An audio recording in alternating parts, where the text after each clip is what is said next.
We are live. Live, live, live. Look at all my friends behind me. Oh, my Lord have mercy. Okay. Well, hello to you all. We are going live tonight. It is going to be quite a time tonight, let me tell you. I have my wingman with me, but he's a little bit under the weather. But Pastor Paul is here with us, and he's just going to hang out with us and help me as much as he can. Hello, David. Hello, Goofy Granny. Hello to you all. So, yes, Pastor Paul will not be doing any weightlifting. He's lucky if he can lift a bottle of water tonight. But with your prayers, he's going he's going to hang out here with us a little bit. All right. Mainly, he'll be here when Mike from around the world rings in at 10:15 like he always does, all right? So he'll be here to make sure that we get the call in and everything goes all right. So make sure that you are hitting the like button and that you are sharing so that we can overcome censorship. Because if there's anything in this world that we don't like is censorship, but with your help, we can overcome it because we have the numbers on our side and you guys can help us overcome censorship. One other thing that you guys can help me do, I have Drake here with me, my one and only grandson. Drake has been here with us in Florida all by himself, so he's just eating it up that he is the one and only, and he's been here with us for maybe a week now, and he's been helping me with his grandfather going through this surgery.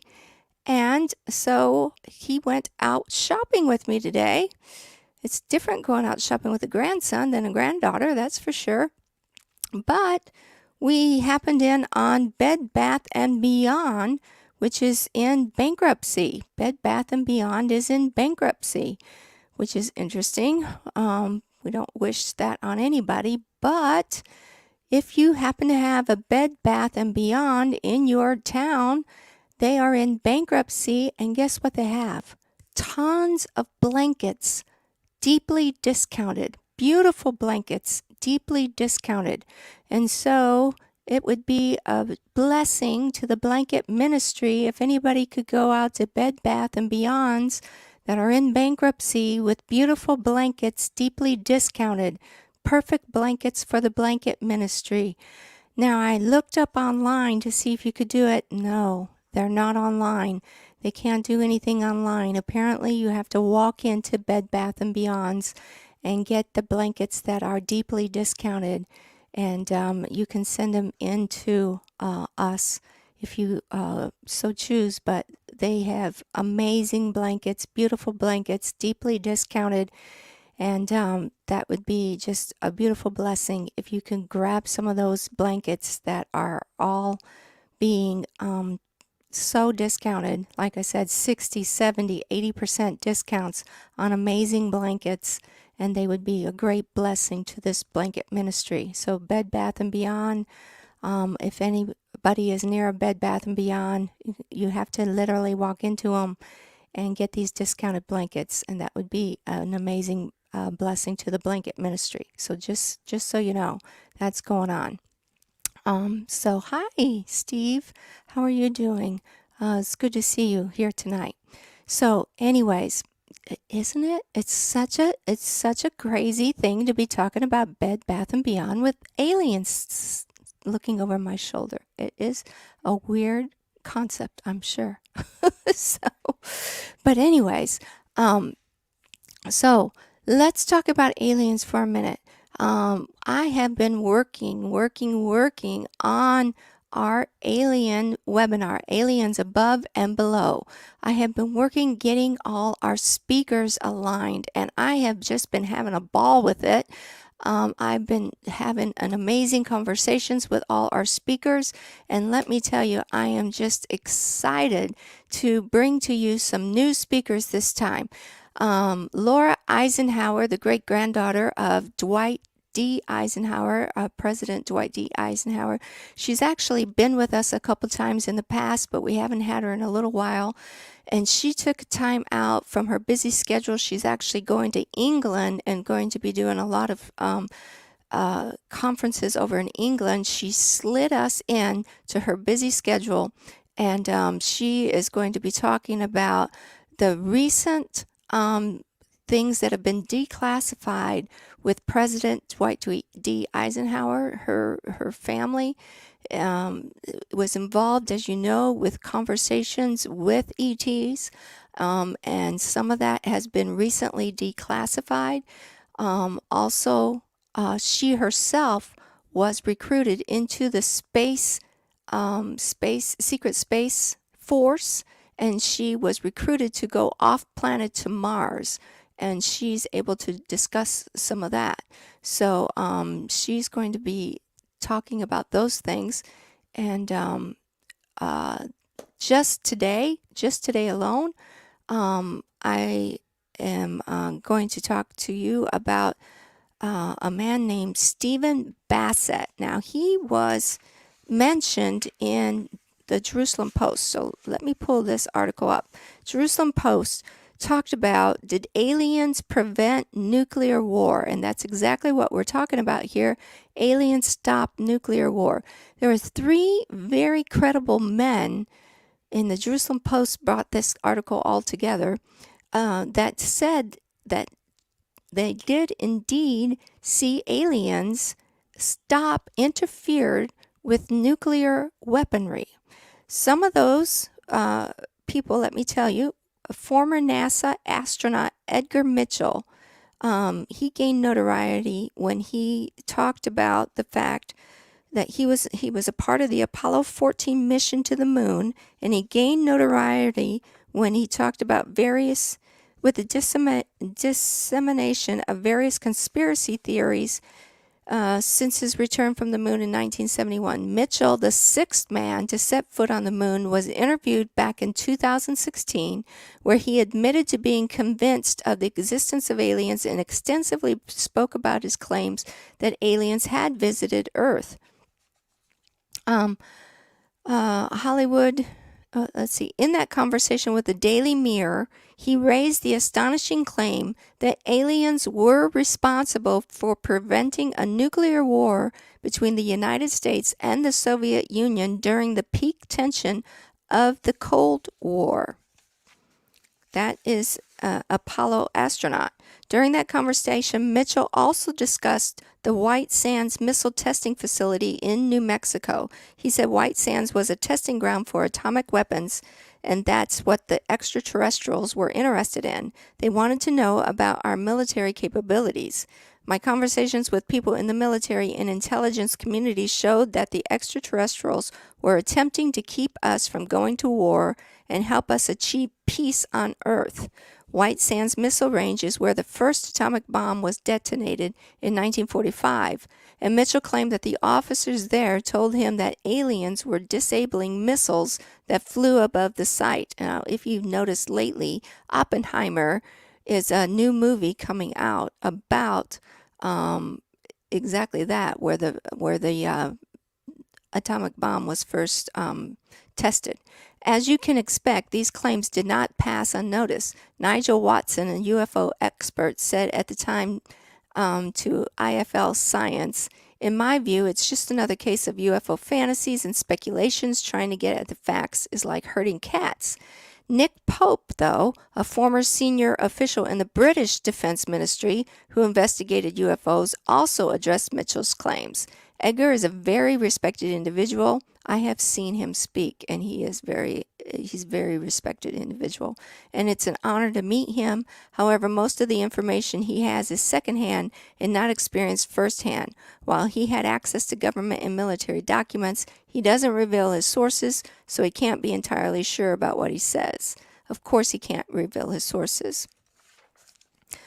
This is not the first time allegations have been made that aliens neutralize nuclear weapons and show an interest in military bases. Bob Jacobs, a former U.S.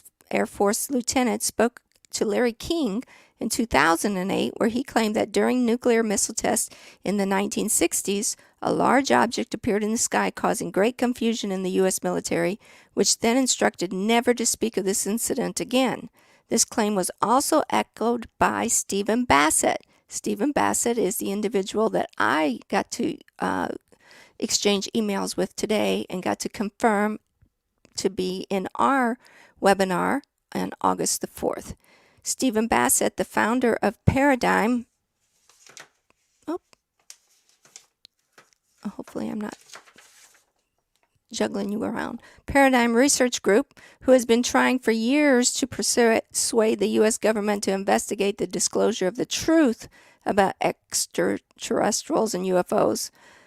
Bassett claimed that aliens neutralized human nuclear weapons to demonstrate how useless they are against their advanced technology. When asked what motivates aliens to silence our nuclear weapons, Bassett argued that several eyewitnesses have observed aliens easily controlling our nuclear arsenal, and added that it is not intended to threaten us, but merely to convey a message that these things are futile. He stated in an interview with the Daily Star, "They keep turning off our nuclear weapons time and time again, but it doesn't mean that they are evil. The eyewitnesses who have witnessed this believe that it's not an act of hostility, but rather to convey that these things are useless against them, and it only contributes to humanity killing each other. So why not get rid of it?" That's their interpretation. So Stephen Bassett, out of Washington, D.C., he is a political activist who is always trying to get disclosure to the American public. He has signed on to have an interview with us for the webinar. So for August the 4th webinar, we have just gotten Stephen Bassett to have an interview with us. So I am thinking that that is a great thing. So there you go. Hello, Occam's Razor. Good to have you. Good to have all of you. Cindy and Jacqueline and Liberty. It's good to have all of you guys here. Miss ZD, we just love our Miss ZD and all our moderators. We so appreciate you. And Miss ZD has the tickets right there. Kathleen, good to see you. Sean, Tatton, Soup Bone. It's good to have you all. All right, so if you haven't got your tickets, you definitely want to get them. Avi Loeb, Professor Avi Loeb has signed up with us. Now, let me tell you, I am so impressed with this. This is what I think every high school teacher needs to do this. If you're in a math class, you need to have every child in the math classes take a look at how Avi Loeb did this. This is just amazing to me. So it was a meteorite. I think it's IX1, I think is the name of the meteorite. This meteorite goes over the ocean, right? Meteorite goes over the ocean. Now we know that Avi Loeb already took a look at the other asteroid, that Uma, right? And said, asteroid's acting strange. Must have some jet propulsion to it. Doesn't just take a normal trajectory. He looked at this meteorite as well, and he said, I think that's got some jet propulsion into it. Doesn't take a normal organic trajectory. And NASA agreed with him, said it's got more jet propulsion than an organic meteorite should. And so Avi Loeb does his mathematical equations by the propulsion that it took, the trajectory that it took over the ocean, figures out all these mathematical equations. All these kids in these higher math classes definitely should do these mathematical equations. Take a look at them with Avi Loeb. It's genius, totally genius, right? He does these mathematical equations, figures out the trajectories over the ocean, and figures out that it should leave these spherules, these little spherules, and he knows that they must be metal of some sort, right? Now, how are you going to prove this theory? How are you going to prove this? Genius, just genius. They're metal of some sort. They know the trajectory because they know the mathematics, right? You have to know your math. So figures out the whole trajectory, figures out that there should leave these metal spherules along the trajectory, builds a magnet, a sled magnet to drag along the ocean floor. Amazing. Is that not genius? And sure enough, does this. Now, Avi specifically asked me to give that link along with his name so that you guys could read this, what I'm telling you. So you can read this process that he did. He also has a diary that he did. This is called the Galileo Project. And this is what the process was, how he came along and found these spherules. And so sure enough, he slid this magnetic sled along the bottom, which is a genius process in itself, just building the sled, coming up with the calculations, coming up with the theory, the whole bit, and slid this magnetic sled along the bottom until sure enough they found the spherules. So they proved the theory, found the spherules, and they are analyzing the spherules now. Just genius, absolutely genius. And so Professor Avi Loeb will be on giving us that interview, talking about all of this. Just amazing. Just amazing. I just love it. Pastor Paul has had surgery, Leslie, and he is doing okay. But his surgery was just Tuesday, and so he's still very sore. And but he's with us. He's my wingman. So he's very close by, and he's going to help us when Mike from around the world calls in at 10:15. Okay, so yes, he has been abducted and put in the chat room. Exactly, Liberty. That's a great theory from where Pastor Paul is. He's actually morphed into one of these guys behind me. So, all right. Okay. Sawman, good to see you. Hope you and your wife are doing well. Hi, Phyllis. Okay. Oh, Paul Begley. He is in the chat room. There he is. All right. And guess what? Paul Begley got a delivery of banana pudding. Banana pudding. Thank you so much from Brandon and Gabrielle. All the way up in Michigan. Somehow from Michigan to Florida, banana pudding arrives in the door. How in the world does that happen? So thank you so much, Brandon and Gabrielle, sending us some banana pudding from Pastor Paul. They asked him what in the world would he like, and that was his request, banana pudding.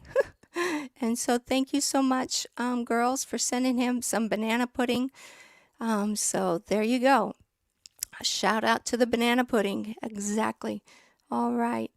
And so that, I think, is what he's enjoying right now, because he said he was going to go get some of that banana pudding. So thank you, girls, for sending that. That was very sweet of you. Thank you all that have texted me or emailed me or called or whatever you've done along the way. Actually, Sue came up to the hospital, sat with me. Very sweet.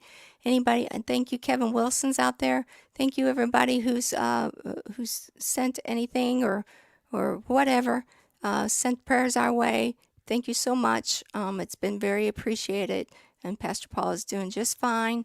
Of course, you know, it doesn't feel good just a couple days after surgery, so he's hanging in there, but he's doing just fine. So thank you so much. All right.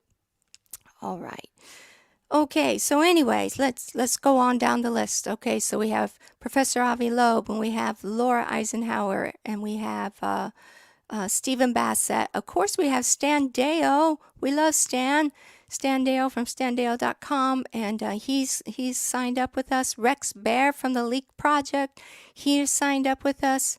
And we have L.A. Marzulli. You cannot have a UFO webinar without L.A. Marzulli. Of course, he's going to tell us about people with elongated skulls and Nephilim and the whole conversation with L.A. And then let's see. We have Bart Begley. We have Mike from around the world. He wants to talk to us about the Leviathan kingdom. So that's why we're talking about aliens above and below. And then, not sure who else I'm missing here. And then we have Paul Begley, of course. And not sure if I'm missing somebody or not, but I think about got everybody. It feels like I'm missing somebody though. But anyways, I'm sure Pastor Paul will holler out if I'm missing somebody here. So yes, I would love to have Tim Alberino. I've asked him before, but I think he's staying very busy. The last I seen him, he was in Montana, looking at the big megaliths in Montana. Is that amazing? So I know I keep up with Tim Alberino too, but last time I asked him, he was too busy running around the world himself. So love Tim Alberino and his wife and his 4 boys. They're just darling. So yeah. So but anyways, let's see what's going on the sun. Spaceweather.com. The solar winds are kicked up at 350.9 kilometers per second. And I know when I talked, did I talk to you yesterday? It was yesterday. We had like 4, was it, or 6? We had a bunch of M-class flares. So let's see. Geomagnetic storm watch is updated. The NOAA forecasters say that minor G1 class geomagnetic storms are possible on July the 14th. 777, just saying, when a CME is expected to hit the Earth's magnetic field. So Soho cornographs watch the lopsided halo leave the sun on July the 11th. So it says we can't see them, but there are multiple large sunspots are crossing the far side of the sun, and helioseismic maps show where they are located. On Mars, the Perseverance rover can see 2 of them using low resolution mass cam cameras. They are whoppers. Interesting, huh? All right, you can see them from Mars. Like I said, they almost sent Laura to Mars, but she finally got a grip and said, no, I got to stay here on Earth. So the CME was hurled into space by an erupting magnetic filament in the sun's southern hemisphere. Because of the explosion's southerly location, most of the CME will sail south of our planet. A glancing blow from the northern flank, however, may be enough to cause a geomagnetic storm. And, of course, if you have a geomagnetic storm, what do you get? Auroras. And the auroras are so beautiful. Let's see about near-Earth asteroids. Today is the 13th, and according to the near-Earth asteroids, there's not a problem in the sky. Not a one. But let me tell you about something that's very interesting. So it's on Facebook. There's no way to verify Facebook, of course, right? But there was something interesting that they saw in Cape Town that James, my good friend James, sent to me. They call it a red alert. It said this was last night in Cape Town, South Africa. This red star was glowing so bright, I can't really see it on the picture. It was last night. We live here in Cape Town, South Africa. This is from a man by the name of John. It was even more red than what the picture shows. My son said he took this last night. Sorry, the quality's not so good.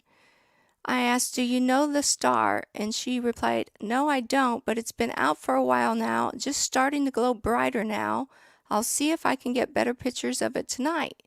And I said, glowing red. And she replied, yes, it's red all right. The star in the sky, glowing red on and off, it's mind-blowing. Hard to miss, it's huge. My son said it came from the northeast side of where we are, and that was at 21:30 p.m. So for those of you who don't know military time, that's 9:30 at night. It can be about a month now. So now this is James's conversation to me. He said, now I don't want to jump the gun, but this is huge.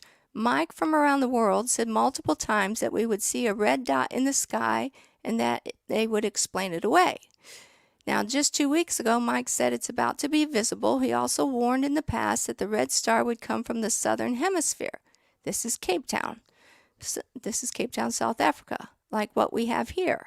From the live interview on July 6th, Mike talks about the arrival of the binary system, the red star, Planet X, the brown dwarf, the destroyer. He said it's about to be visible. He was asked by Paul about its arrival time. You said Planet X, it's possible this thing could be within 2 weeks from being visualized. Can we talk tonight about what will that be like, what will we see, and what will it mean? And Mike replied, it's not within anybody's control. That's number one. So it could, literally any time, any moment, really, any moment. Take time out of the picture, throw it away. So that was all on July 6th. They had that conversation. So that is what my friend James sent to me. So then we talked about the fact that they're going to try to explain it away, right? So sure enough, and some of you are already talking about Betelgeuse there. Sure enough, there's articles yesterday and today talking about Betelgeuse. And Betelgeuse is about to explode. And they're saying that Betelgeuse can explode, has already exploded, and it's just a matter of time until we see this big red star in the sky. I found this other article in space.com. It says Jupiter shines near the moon with the seven sisters of Pleiades on July 14th. Again, remember, July 14th is 777. And here's how to see it. The moon has a date with the Seven Sisters star cluster, also known as Pleiades, in the early morning hours of Friday, July 14th. Sky watchers on Earth won't be the only ones looking over the celestial encounter between the moon and the Pleiades. Both Jupiter and the brightest star of Taurus, Aldebaran, will play chaperone and cast their gaze over the proceedings. And it goes on, but the interesting thing it talks about is the fact that Aldebaran, the association of this red giant with Pleiades, is reflected in its name Aldebaran, deriving from the Arabic Aldebaran, which means the follower. This likely refers to the fact that the northern horizon Aldebaran follows the Pleiades over the horizon. If you're hoping to catch a closer look at the moon and the Pleiades in the night sky, our guides to the best telescopes, blah, blah, blah. So the other thing it talks about is the fact that the Aldebaran is supposed to be the eye of Taurus, and it's very red. It's a big red eye. So interesting in the star cluster. The eye of the bull, a red giant star located around 65 light years from Earth. Aldebaran is 45 times as wide as the sun. Interesting. So there's another explanation of a big red thing. Yes, the sweet influence of Pleiades. Let's go there. That's Job 38. So let's talk about Job 38. You guys are right on it tonight. All right. You guys don't have any dust on your Bibles, right? Because we're a very, very astute online church here. Job 38. I love Job 38. It's like my favorite Bible chapter. It's then the Lord answered Job out of the whirlwind. So I'm just starting here so you know who's talking who. Because in Job, there's a lot of conversations going on. So you know here, it's the Lord answered Job out of the whirlwind and said, who is this that darkened counsel by words without knowledge? Gird up now thy loins like a man, for I will demand of thee, and answer thou me. So that's who's having this conversation here in Job 38. All right? All right. Who hath laid, or where wast thou when I laid the foundations of the earth? Declare if thou hast understanding. Who hath laid the measures thereof, if thou knowest? or who hath stretched the line upon it? Whereupon are the foundations thereof fastened, or who laid the cornerstone thereof? When the morning stars sang together, and all the sons of God shouted for joy? Or who shut up the sea with doors when it brake forth, as if it had issued out of the womb? When I made the cloud the garment thereof, and the thick darkness a swaddling band for it, and brake up for it my decreed place, and set bars and doors, and said, hither thereto shalt thou come, but no further, and here shall thy proud waves be stayed. Hast thou commanded the morning since thy days, and caused the day spring to know his place, that it may take hold of the ends of the earth, that the wicked might be shaken out of it? It is turned as clay to the seal, and they stand as a garment. And from the wicked their light is withholden, and the high arm shall be broken. Hast thou entered into the springs of the sea, or hast thou walked in the search of the depth? Have the gates of death been opened unto thee, or hast thou seen the doors of the shadow of death? Hast thou perceived the breadth of the earth? Declare, if thou knowest it all. Where is the way where light dwelleth? And as for darkness, where is the place thereof? That thou shouldest take it to the bound thereof, and that thou shouldest knowest the paths of the house thereof. Knowest thou it because thou wast then born, or because the number of thy days is great? Hast thou entered into the treasures of the snow, or hast thou seen the treasures of the hail, which I have reserved against the time of trouble, against the battle and war? By what way is the light parted, which scattereth the east wind upon the earth? Who hath divided a watercourse for the overflowing of waters, or a way for the lightning of thunder?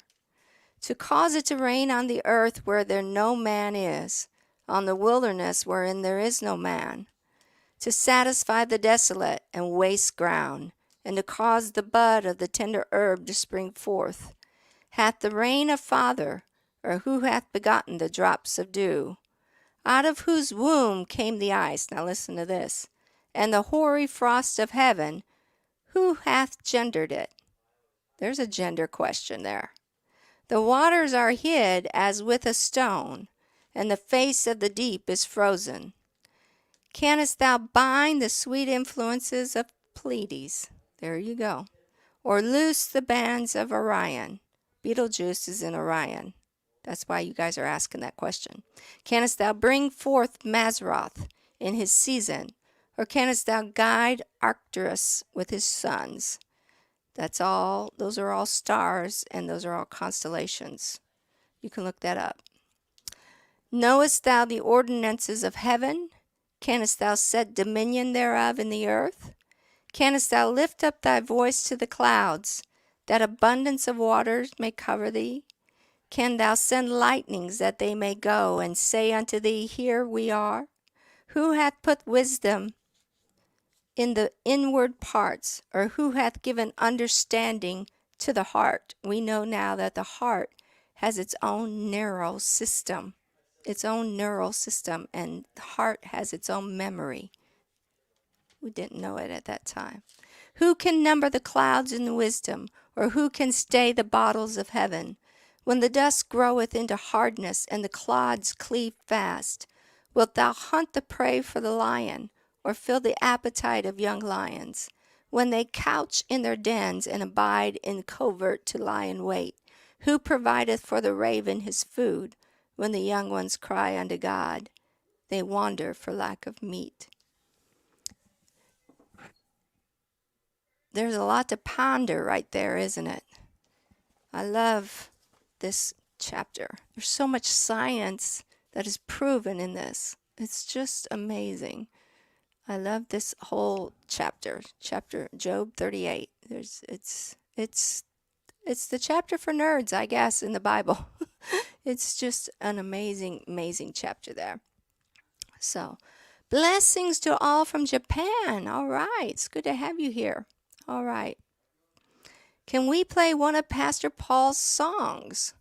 Well, I guess we can, Pastor Paul. Is there an easy way to do that, or we just go to YouTube? I guess. That's a good idea, though. I don't know. That would probably be the easiest way. What do you say, Pastor Paul? Do you have a simple way to do that? Hello, Renee. How are you doing today? Okay, you come help me, yes, because there's a whole sound thing going on here that I have no idea about. Oh, no. Let me help you. Okay. No. No. Don't. Don't mess with the sound. Don't turn the knobs. Don't turn knobs, okay. Whatever you do. I love this chapter 38 you're getting into, though. I'm going to get into that myself a little. Because you're talking about that red star. Do you have that picture, that red star that guy took? Oh, well. I mean, I want people to see it. This picture was taken in Cape Town. How can you do it? Cape Town. There's the picture. What do you do? South Africa. Mm-hmm. You can't do it the public technology way. I don't know. Turn it around and face the camera with it. You can see the little red dot. You see it? There's several pictures of it. That red star right there was taken by a guy in Cape Town, South Africa last night. Now, Mike said that we would see this thing soon, and they would immediately start to explain it away. Heidi, you've already read 2 articles where they're already saying Beetlejuice. And then the other one was Adelbera or something. Yeah. Jupiter's going to play around with Pleiades. Guy, serious. Okay? Serious. Take a break, Heidi. Be right back. I don't hear it. Do you hear it in your ears? Yeah, I hear it in my ears.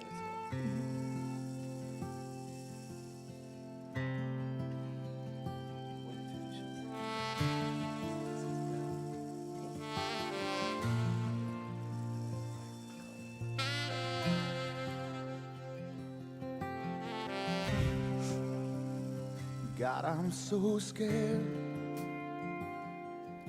for this crooked generation. You even find faith in the earth when you bring down revelation. Forgive us now the sins of our youth, worshiping the idols that knew everything but the truth.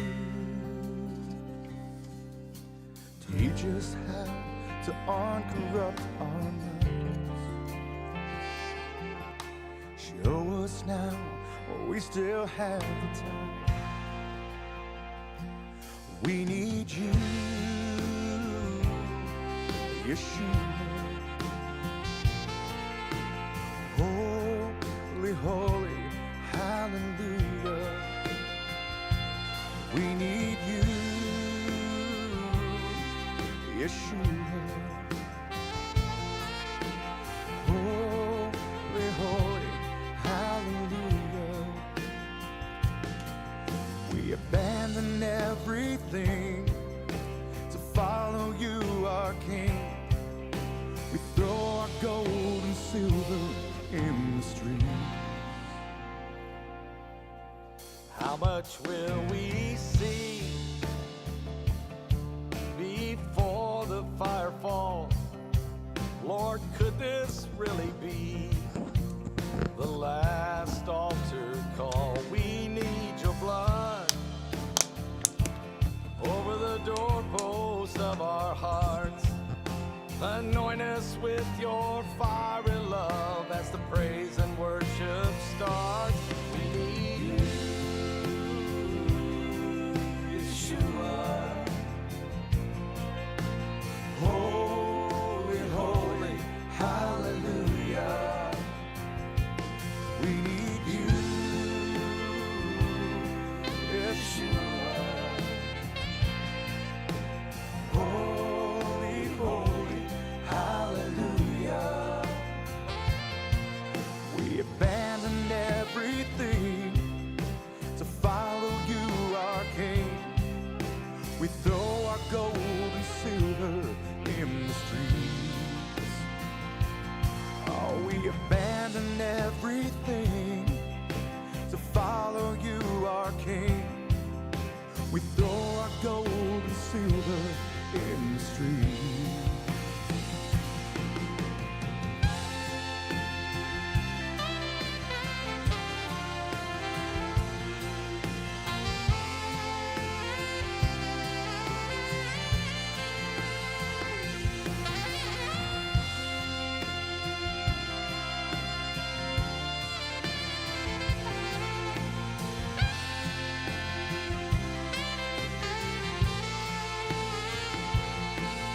We abandoned everything to follow you, our King.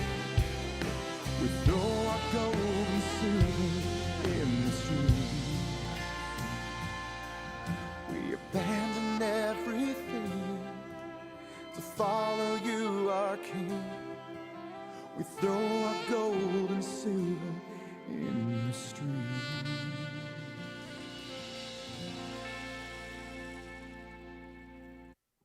Okay, that was Silver Streets. I think it's called Silver Streets. Silver Streets. That's Israel Hall and Pastor Paul doing that. Do I sing, Jules? If I sing, the church empties out. You really don't want to hear it. So it's probably not a good thing. All right. Yes, Mike from around the world will be with us at 10:15 like he always is. And so hang on. Mike from around the world will be with us. And Pastor Paul is my wingman. But he, of course, is still pretty sore. Just a couple days out of having surgery. So, like I said, he is here, but he's just within reach. Okay. I don't know what's going on here with these crazy phones. But anyways, we do a couple more stories here, just for a minute. I'm taking a look at the earthquake map here, and I see a lot of stuff going on over here by Japan. What's going on? Oh, let's see. Japan looks to be having a bunch of clusters, but for some reason this is going off crazy. The map's going crazy on me. But wow, every time I try to hit it, it goes crazy. But it looks like there's a bunch of clusters going on in Japan.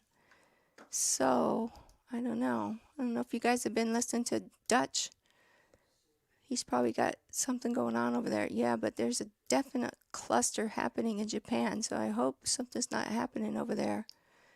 There's definite cluster, like in the 5s going on in Japan. So that's interesting.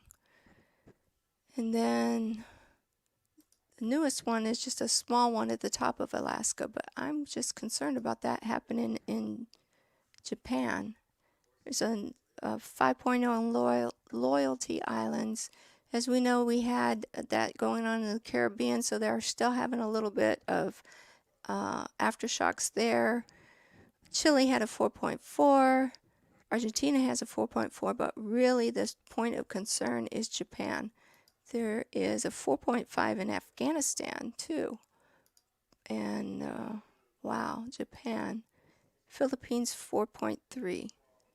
Okay, and then 5.2 looks like Siberia, Russia just happened as well. So, definitely keep an eye out on Japan. All right, Mike said that there was going to be problems there. All right, yeah, somebody was here from Japan. So earlier, so was there? Be interesting to know if they've been feeling anything. Somebody said that they were here from Japan. All right, so we've got that going on now. The weather has just been a mess going on here. We have had all kinds of weather problems. Let me see. Vermont, of course, had more rain coming in. Still reeling from the catastrophic flooding that left 1 dead. Vermont braces for another round of rain. Dangerous weather that can bring more flash floods to Vermont just as the state was starting to recover. Devastating rainfall that deluged the region earlier this week. 1 person has died in the recent storms of flooding. A 63-year-old was a drowning accident in his own home. That's so sad, isn't it? And more severe thunderstorms, flash floods, hail, and even tornadoes could hit Vermont on Thursday. Teams wrapped up rescue missions for residents trapped by floodwaters. There were no reported deaths or ongoing missions tied up to earlier rounds of storms. Southern Vermont is facing a moderate risk of excessive rainfall and thunderstorms expected Thursday afternoon and will last through the night.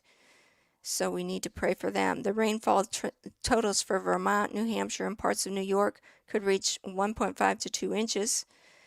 While rainfall totals for Vermont are expected to be lower than they were earlier in the week, the soil is saturated and the rivers are still running high, which make the region more prone to flooding. Most of the dangerous weather is expected between 4 p.m. and 8 p.m. So we need to keep them in our prayers. Then Chicago, they had 12 tornadoes. 12 tornadoes, count them. I gotta get these out from underneath here. 12 tornadoes brought the air travel in Chicago to a standstill, triggering emergency procedures. They started forming over O'Hare International. On Wednesday afternoon, the Chicago Department of Aviation's emergency plans kicked into effect. Severe weather approaching the area. Move away from the windows. Both O'Hare and Midway International had designated areas where travelers can gather in safety. Can you imagine, though? I mean, I've been in both O'Hare and Midway. I couldn't imagine trying to get into a safe area in O'Hare or Midway. I mean, those places are huge and packed with people. Some signs pointed to bathrooms while others showed locations of stairwells, escalators. I mean, seriously, you know how many people are in O'Hare and Midway? Can you imagine trying to get into bathrooms and stairwells with those that many people? There is no way. I would just want to be safe, keep everyone safe. Oh my goodness. They encourage passengers and employees to proceed to lower levels and terminal areas located away from the windows. There are windows everywhere in that place. I couldn't even imagine. All I know, he started to hear about funnel clouds so close to the airport. So, yeah, you usually don't hear about tornadoes in Chicago, in the actual city of Chicago. But they did that day. So, glad I wasn't flying that day, I'm telling you. And more homes evacuated after massive landslide in Rolling Hills Estates. More evacuations were ordered as homes continued collapsing into a canyon in Rolling Hills Estates on Wednesdays. City officials unanimously declared a local state of emergency Tuesday night as more residents became displaced. The landslides were first reported on Saturday night when landslides faced dozens of evacuations on Palos Verdes Peninsula. In addition to 12 homes, 5 additional homes were forced to evacuate due to a broken sewer line. By Wednesday, 17 homes were being monitored amid the shifting grounds. The ground had shifted over 20 feet in a 24-hour period, leaving a trail of destruction behind, including a jumble of collapsed roofs, shattered walls, tilted chimneys. Did you see those pictures? It was just crazy. So it was just really crazy, those homes just falling all over in California. So, they, like I said the other day, it was a combination of all of the snowpack melting from the winter, and then all of the flooding, just everything coming together and going down. So, there's a lot going on with the weather. And flash flood emergencies today are happening in Mississippi as torrential rains trigger water rescues. Reported in Louisville, Mississippi, where 6 to 10 inches of rain had already fallen, with 3 to 5 more inches of rain still on the way, falling at rates of 2 to 3 inches per hour.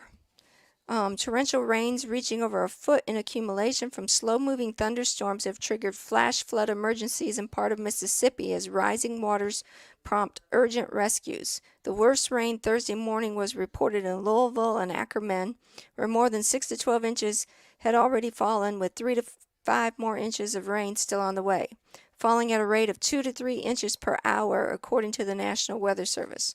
Louisville police have reported multiple flooded structures and vehicles, with water rescues ongoing. We've had several vehicles go head first deep into deep water. Wow. Winston County Sheriff Jason Pugh told Fox Weather, in 2 locations we've had 2 vehicles that were underwater completely. Luckily, there have been no reports of people injured. Meanwhile, floodwaters have washed out multiple roads in Louisville area, as a spotter reports 12.91 inches of rain so far. Many of the surface streets in Louisville are underwater. The highways are underwater. Several road and highways are closed.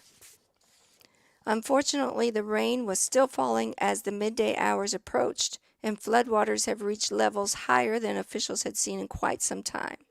The water is getting steadily deeper at this point, and it's making it hard to respond to people in homes and residences. So it's just, you got all kinds of crazy weather. I saw them saying that some tropical disturbances were starting to form in the Atlantic as well. So you just never know if something will form out of that either. So I've got stuff going on here with this. I've got this going on.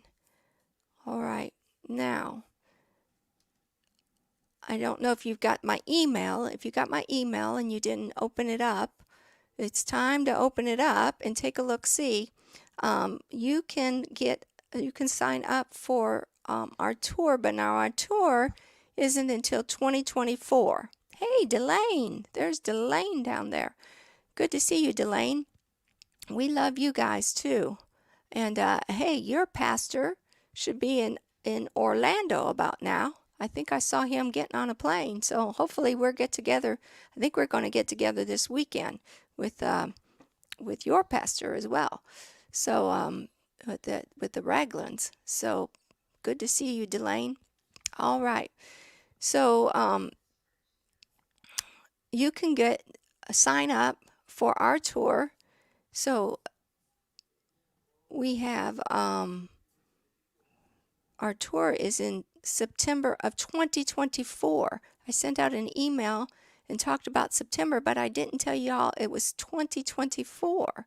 And you guys were all saying that I was going somewheres, and I'm like, I'm not going nowheres. And so then I realized you guys all thought that I was going this September, but I am going next September, and you all can go next September too. So we are going to a trip, and it will start in Italy. So we can start in Rome. There's a pre-trip in Rome for 3 days, starting August 31st through September the 3rd. There's a 3-day pre-trip if you want to go to that. The actual trip, which is a cruise, actually, you leave the USA on September the 2nd. You arrive on September the 3rd in Rome. September the 4th, you go to Naples and Pompeii. September the 5th is a day at sea. September the 6th, you go to Athens and Corinth. We're following the biblical tour of Paul. You'll go see the Apostle Paul seeing the unknown God. September the 7th, you go to Santorini, and you see the Greek islands. September the 8th, you go to Rhodes, and you see the Palace of the Grand Master. September the 9th, you go to Limassol. You go to Cyprus, and you go to the Temple of Apollo. It's a UNESCO recognized city, the 3rd century necropolis. Now, if you haven't seen the Supernatural Intelligence, I talk about a lot of these catacombs, which the very first day, if you go to the pre-trip in Rome, that's the very first place we go to is the catacombs. And I talk about that. I talk about the catacombs in the Supernatural Intelligence. September the 10th, we go to the Sea of Galilee. We go to the Mount of Beatitudes, where Jesus preached. September the 11th, we'll go to Jerusalem, Caiaphas' house, the Mount of Olives, go to the Old City. September the 12th, we're back at sea. And September the 13th, we go to the Cretan culture experience, Arcadia Monastery. And September the 14th, you're back at sea, because the 15th, you're back to Rome to fly back. If you stay, there's a post-trip that you can choose to add on, which would be Cappadocia and Istanbul. So you can do a post trip if you choose to. So you can do that. And you can even take an optional hot air balloon ride over Cappadocia. So that's interesting. So you can sign up for that, and you have, until 2024. So when I was telling people it was September, I meant 2024, okay? But you can sign up now for those things. So check that out. That is in the email. And if you're not on the email list, you can get up with Miss CD there and ask her to be on the email list, okay? All right. Okay, so we have that going on. And let's see what time it is. Okay, we got 15 more minutes before Mike from Around the World comes on. So we have a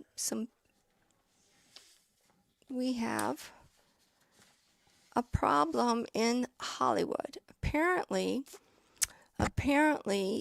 Hollywood has went on strike, and apparently the writers have been on strike for a while, and now the rest of the guild has decided to go on strike with them. And so they think that they have shut down Hollywood and that everybody's going to be upset. But, I have some news for them. For instance, The Sound of Freedom has been a movie that has come out this weekend, and it is about childhood trafficking, sexual trafficking, true story, actual true story about Tim Ballard, who has freed these children, and he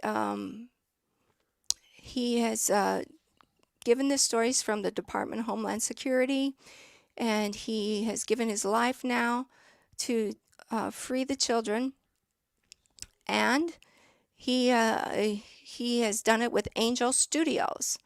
Offered the movie to Disney. Disney turned it down, and it went to Angel Studios, and so he has beaten out all the other movies for the weekend, and a lot of the places did not like that, and they came out against him, trying to tie him to conspiracy theories, which is absolutely not true. And so some of the big guys like Washington Post, The Guardian, and Rolling Stones all started just writing against him like he's got the QAnon theory, QAnon conspiracy theory. Not true at all. Totally misinformation. And it's just totally misinformation. So it's ridiculous. And so, if they're going to continue to do this kind of stuff and go on strike and think everybody's going to care, I have news for you. There's going to be other movies like The Sound of Freedom and like Angel Studios that are going to be taking their place. And because nobody is really caring about Hollywood's social agenda that they're trying to push on everybody, and nobody really cares about what they've been writing and putting out, because there's other people that are taking the forefront, that people actually want to see and actually want to hear. And so, they can go on strike all they want to, and it doesn't really matter anymore. So maybe at some point they will get the message that they can be on strike, and it's going to be a non-factor if they're on strike. It really is. It's just going to be a non-factor if they're on strike.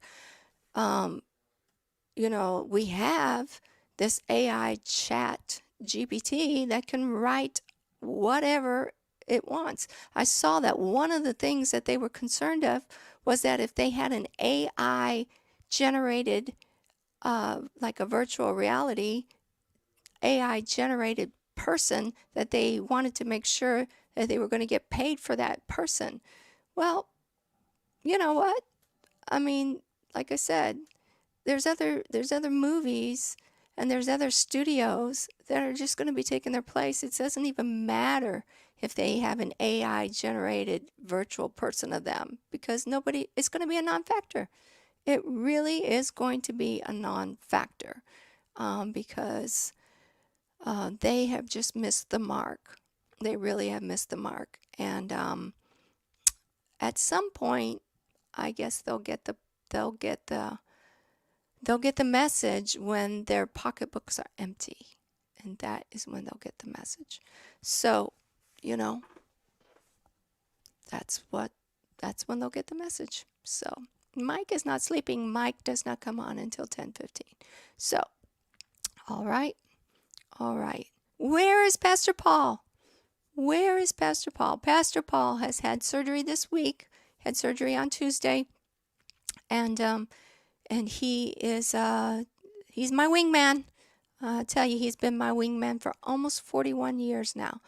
August 21st will be 41 years that he's been my wingman, or I've been his wing woman. I don't know, doesn't matter. But he's been here. You think I need to play Shelter Me, Lord? Baby, they say I need to play Shelter Me, Lord. So he knows how to work all this stuff over here. I don't know. But we've been together for 41 years, and we were high school sweethearts for 4 years before that. So we've just been together forever, and it's been wonderful. So I don't know. Are you listening to me, babe? They said they want you to play Shelter Me, Lord. So I don't know how to work all his equipment here. So that is incredible, isn't it? It doesn't happen much anymore for people to stay together forever. But God has been good to us. He set us just 1 mile down the road from each other. So I think this was a God thing from the very beginning. So, yeah. No, can't do it. No, can't do it. Wow. Okay. No, can't do it. Okay. All right. Well, he cannot do that. All right. So if he can't do it, then we're just not going to do it. All right. Let's talk some more about the aliens then. All right. I feel like I forgot somebody, so let me go back. Did I tell you Rex Bear was going to be part of the aliens?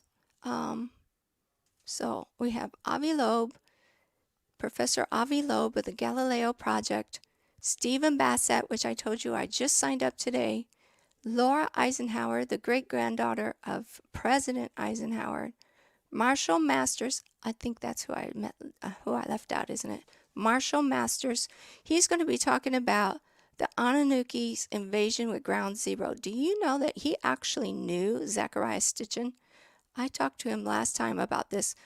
He actually got to know Zachariah Stitchin, and because I wanted to know if he knew the Sumerian, if he knew Sumerian, but because Zachariah Stitchin decoded the Sumerian. What do you call them? The plates. And so, but a lot of people say Zachariah Stitchin is a little controversial himself. People in the UFO world said that he was used by the government after a while. So it's kind of controversial as far as that goes as well. So I don't know. Cuneiform tablets. Thank you. Anyways, I wanted to know if he knew how to translate the cuneiform tablets, but he didn't. Marshall Masters does not know how to do that. Anyways, very interesting. Stan Deo of standeo.com, Rex Bear of the Leak Project, L.A. Marzulli, our good friend L.A. Marzulli, Pastor Paul Begley.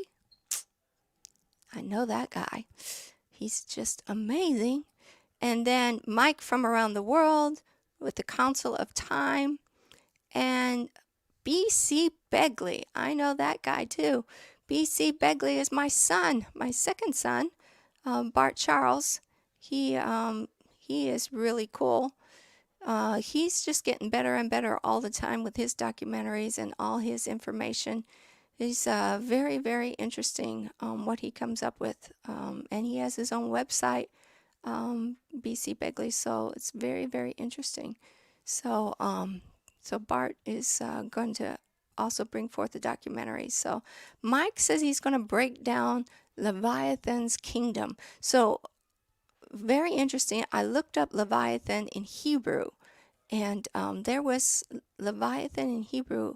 It had about 5 different places in the Bible, actually in Hebrew, where it talked about Leviathan. So it was very, it's got me on a little trail. So I'm gonna keep looking for Leviathan actually in Hebrew in the Bible, and check it out. So it was very, yeah, it was in Job 3 and Job. I remember it was in Job 3 and another place in Job, and I think it was in Isaiah a couple places too. So, Leviathan. Hi. You with me? I'm here. You're my wingman? Mm-hmm. You gonna make sure I get Mike? Yeah, I'll make sure you get Mike. You're doing great, Heidi. Okay. How are you doing, baby? I'm hanging in there. You're hanging in here? Yeah. Are you gonna be okay? Yep, we're gonna be okay. Okay. I just really don't have it in me. Okay. I'm sorry, I can't play some of those songs because that one would require a whole different setup. It's a different album. Okay. And it's too hard to get in there and do that. Leviathan is definitely, though, in the water. It tells you that. Leviathan is definitely in the water. So you're going to get Mike on Beetlejuice? I don't know. We're going to ask Mike what he wants. Mm-hmm. Red Star, Beetlejuice, the Alien. Mm-hmm. They can't hear me, so you talk. Okay. Okay. I guess you can't hear Pastor Paul, but he's talking to me. So. Mm-hmm. Yes. So Pastor Paul is talking to me. So I guess I need to tell you what Pastor Paul is talking about. He's actually talking to me about Leviathan. So, but he's telling me that there's a technical problem with the songs, and that's why he can't come in here and play the songs for us. It's just too much. So, but that's okay. It's not a problem. But they need to get their alien tickets, don't they? Definitely, you need to get your alien tickets for sure. So, absolutely. Absolutely. Yep. All right. Well, Pastor Paul, you're going to be okay, babe. You're going to be okay. It's just a couple of days out of post-op, and that's... I look fine. He says he looks fine. Yeah. Did I get a facelift? Oh, they want to know if I got a facelift. But you do have a beautiful face. So. Yeah. I don't know. I wouldn't know what a facelift is. Yep. Yep. We're timeless. That's what we say around here. We're timeless. You need me to take 5 minutes? You take a break? You need 5 minutes? Mm-hmm. And you need me to give you a 5-minute break? Do you want one? No. No. You need one. No. Yes. Yes. So, all right. Kevin Wilson is in the house. Kevin Wilson is in the house. He's a good brother of the Lord up in London, Kentucky.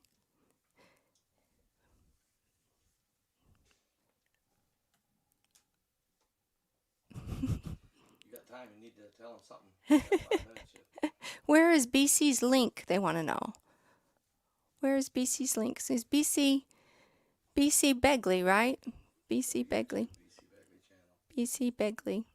Ah, Alicia has the answers. A facelift is where you lift your face before God. Thank you. That is beautiful. I just love that. That is beautiful. Well, I think everyone says they can see your beauty. and Panay. You look more beautiful every day. They can't hear me. Now, that is what's going on with me. So somebody says they got a vertebrae slip. That is what's going on with me. Uh-oh. You still in the air? Nope. Somebody's took us over. Move this thing out of the way. There's a sound, see? No, nobody took us over. Move this out of the way.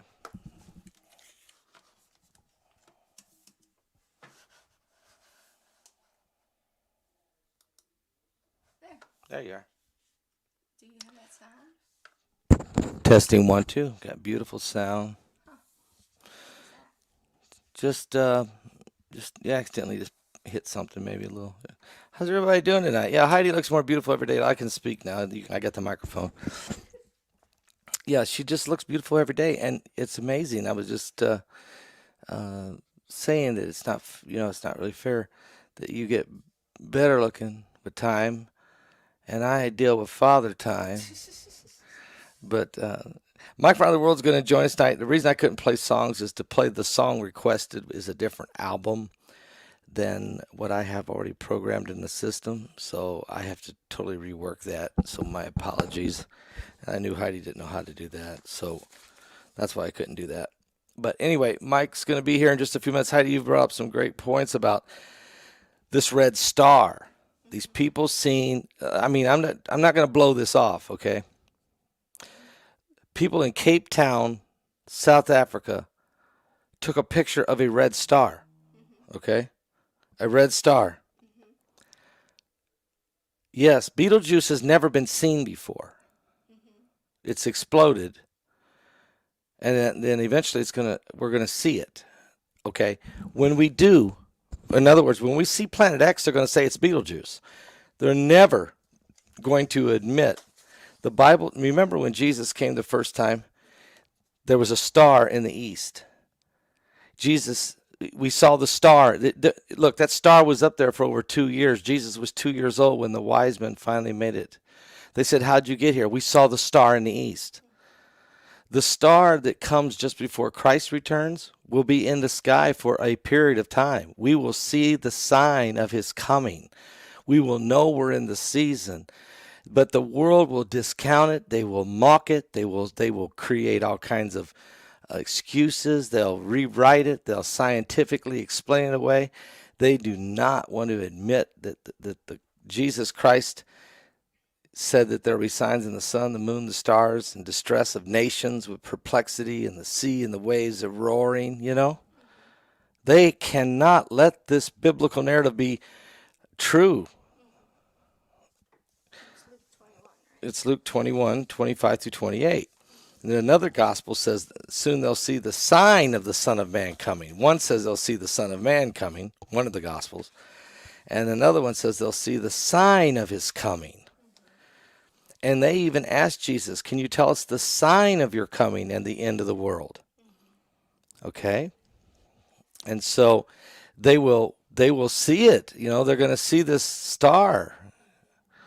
But they're not going to be ready. They're not going to believe it. And they're definitely not going to believe me. That's why they're not wanting us to give us any credibility about this Planet X or the coming of the Lord, because they don't want us to, the preachers and us Bible prophecy people, they don't want us to have any credibility. I got to give you this because my stomach just hurts. Okay. They don't want to give us any credibility.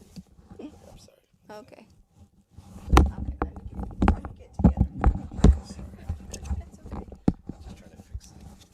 Okay. So you're telling me it's in Luke 21, 25.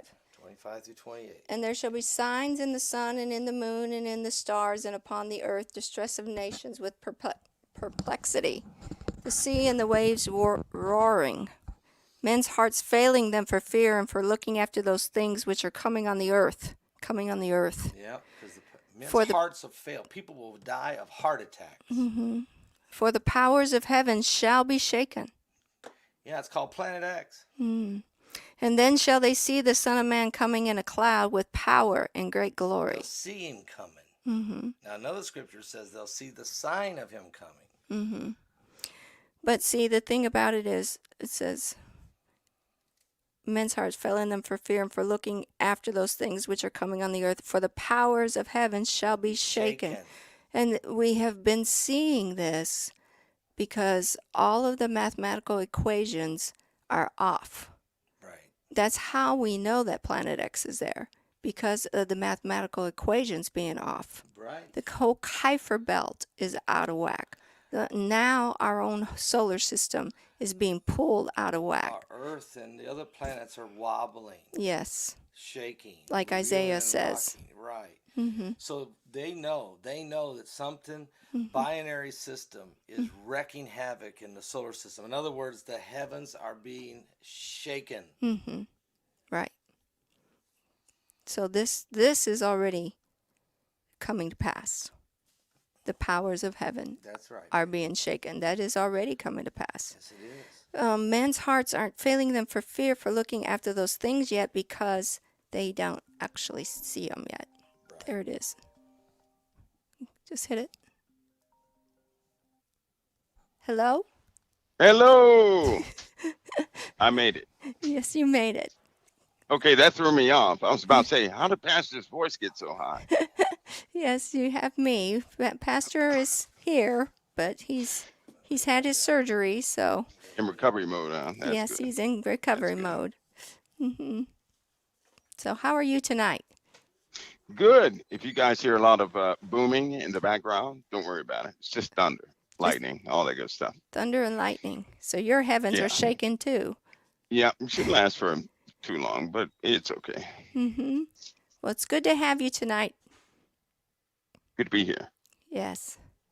So I've got the lineup for the aliens webinar, and I've gotten Avi Loeb, Professor Avi Loeb, and now I have Stephen Bassett. Are you familiar with him?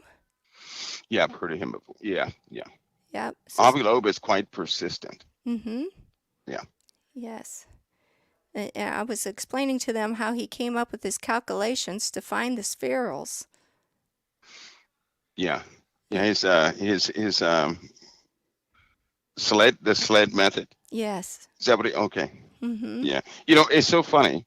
He finds spheres in the ocean, right? They can't find a submarine on the first day. Yeah. It's kind of weird, isn't it? Or cocaine in the White House.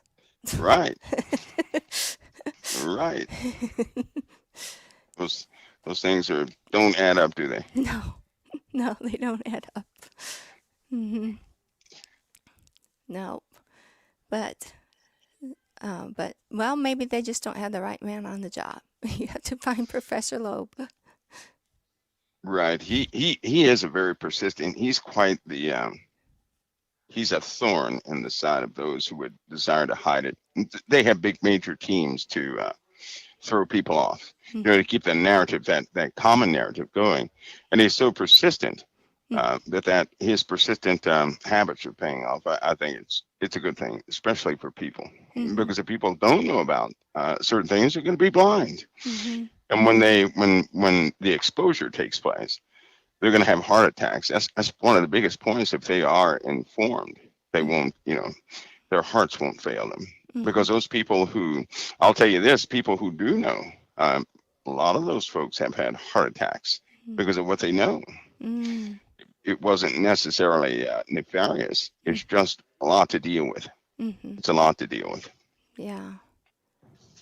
So they already have. So you're saying the rest of this verse has been taking place for the people who do know. Yeah, some people can take it, some people cannot. Some people you just don't see again. And naturally, people have a consensus as to what has happened to them. And sure enough, not too long after that, they're having a funeral. It's really, there's a public narrative. There's the web narrative, and then there's a real deal. Now, the web narrative is very close to the real thing. But to actually see it, to feel it, to experience it, that's a very different scenario. It's very different, and it really takes a person being solid in what they actually believe, right? Because most people, when they're exposed to it, their belief changes quickly. So if they're not rooted in a belief, they lose themselves.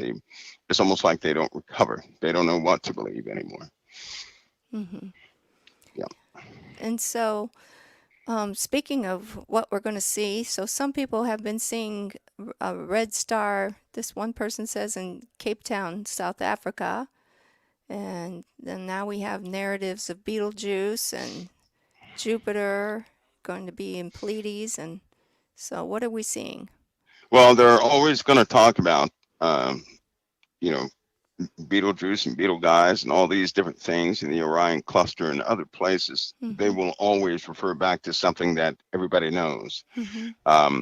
But here's a fact that a lot of airline pilots, a lot of people at specific times of the day have already seen something very significant in the heavens, and it's persistent. This is, and it's getting, it's getting more defined. It will become so defined that they can't hide it. It's not going to be hidden. They would have to obscure the entire heavens for that. And so, whether people accept that or not, this world is changing. Man has no control over that. Nobody has control over that. It's going to do what it wants to do, but they are, you have people with lots of assets in the southern hemisphere of the world watching. They're watching. They have dedicated billions of dollars per year to watching certain things in the sky. Why would the Vatican have a telescope in the first place? If that type of telescope that can see in most, if not all, spectrums, why would they have that? But educational wise, they only disclose maybe 5% of what they find and verify, right? Mm-hmm. So what are they doing with the rest of the technology? And oh, by the way, telescopes are extremely advanced these days. I mean, extremely advanced. For example, they can assemble a picture of an object by gas displacement from a very, from a far distance. Some of that technology is in the James Webb telescope, how it assembles pictures by artificial intelligence, lots of electronics and optics and things of that nature. So it can essentially analyze what is sitting in the heavens, right? And then make a three-dimensional map of that. And then they will recollate all that data to come up with an image, a pretty accurate image, temperatures of things that are way out there that nobody can see. Not even, in fact, they can see things infrared can't pick up. You can't see it ultraviolet. So they have to assemble it a different way. CERN uses some of the imagery and things from that because it can see dark matter. So yeah, they have telescopes and technology like that, but they don't give public access to those things. So you have to ask yourself, why would they spend billions of dollars per year with the upkeep and further advancements of this technology just to watch, just to see what's going on in the heavens? No, believe me, it's a critical mission. They're tied in with all defense ministries in foreign countries and the DoD and Pentagon here. So they're very intricate in what's happening in space. And the Vatican is heading this out because they are appointed a part of that spiritual guidance that, they're spearheading the spiritual guidance other countries take for this. So to them, it's quite serious. They're on a timetable, a big timetable.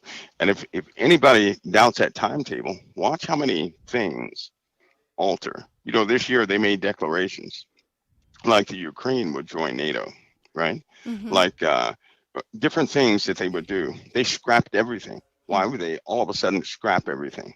Watch how everything alters itself in politics. Just watch. It's not going to make sense why they would scrap so many things and go a different direction, because they're on a very compressed timeline and they know it. And people are starting to see things that whoever took that in Africa, they're not the only people at certain times of the day throughout the perimeter of the globe, of the southern hemisphere.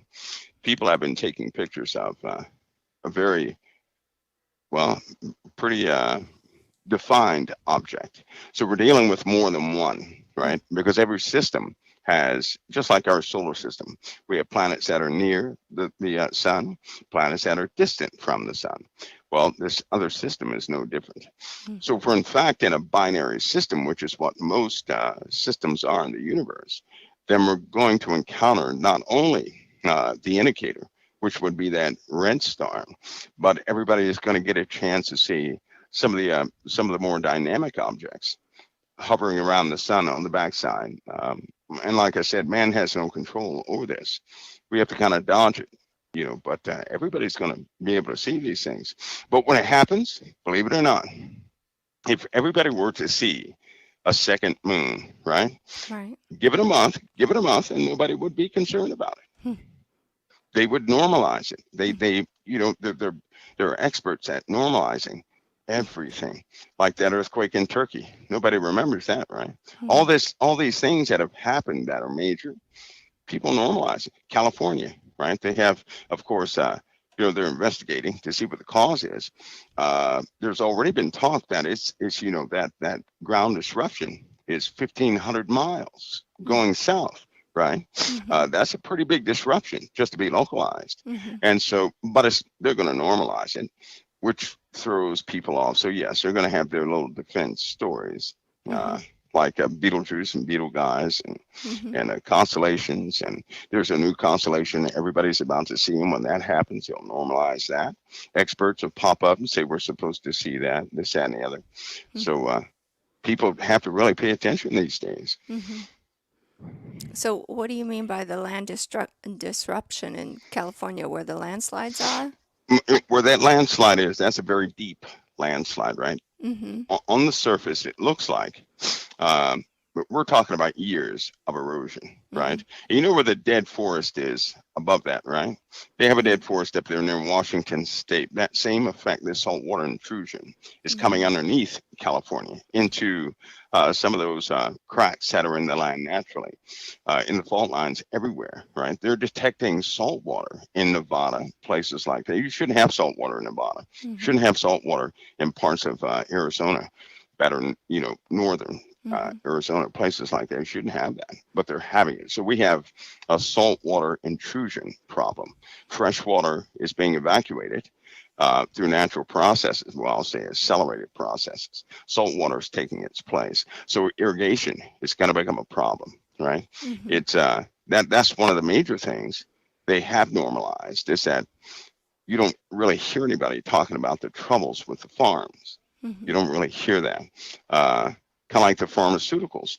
They have a severe shortage with pharmaceuticals. You don't hear too many people talking about that. And they're going to have to make some severe adjustments. All of this because the land is changing rapidly. Everywhere is changing. It's not just California. It's everywhere. So any fault lines that we know about, we should expect those to have some activity. Plus fault lines that are brand new, that hardly anybody ever detected, but they are, they're being mapped out now. The USGS will no doubt give their report, but they said that could take up to a year or 2 years for that report to find out what happened in California. They don't want to disclose any absolutes. Those are luxury homes, and that could terrify people, right? Right. But it's in all likelihood, you're looking at something that's about 1,500 miles underneath the surface of the earth. So is it going to stop there? Probably not. It'll continue. It's a very slow process. It can happen at any given time, but it's just something we face with a changing planet. So I was noticing there's a little swarm of earthquakes going on in Japan. Is that anything going on there?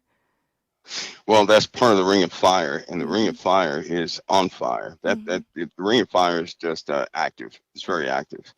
I would say that right now, right? Let me give a scenario. If what was seen in South Africa is in fact part of the twin system, we're going to see an escalation in heat, period, underneath the earth and above the earth and in the earth. We're going to see heat just go crazy. Then we're going to see a problem in the northern hemisphere with water, ice melts, things of that nature, right? If that is a fact, if that is really a fact, they're going to have to cover up quite a few things, like strange particles coming in or drifting into the solar system. We're going to have some sort of space dust issue here that will begin to build. It won't be Sahara dust. This will cause a sickness, because it's a known fact that viruses often come in with dust in the solar system. Now, not galactic cosmic rays and large, heavy particles, but things that are being carried all over the solar system and indeed the universe. Viruses, for example, on the space station, they took samples of viruses up there. They were 700% more potent, and the cultures grew so fast on the space station compared to Earth. So a virus thrives in space, right? Now they had this full report, but nobody was interested in that, I guess you could say. They weren't interested. So it's a known fact that viruses often come in on meteorites and things like that, right? Which is why, like that meteorite that went over Russia, that was destroyed. That was purposely hit. Somebody hit that.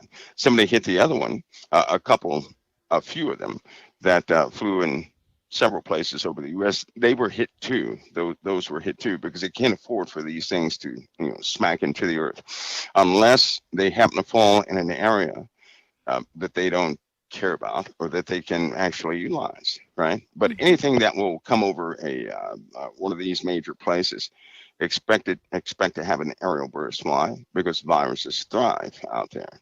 Some of the scientific reports suggests that viruses are not natural to this earth, to this planet, that they're just not natural. And there are several species locked in the ice like that, viruses. So, because if they've been here, right, everybody would have an immunity to it. If they haven't been here, then nobody's going to have an immunity to it.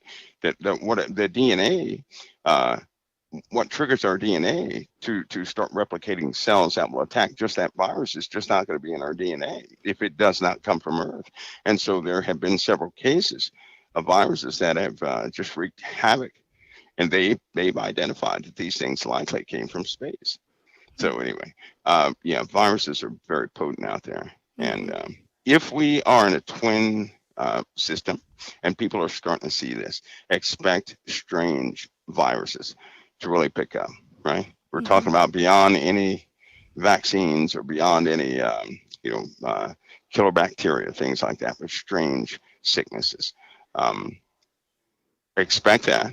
Also expect more land shifts or crustal displacement. And the reason why is because you're dealing with tidal forces.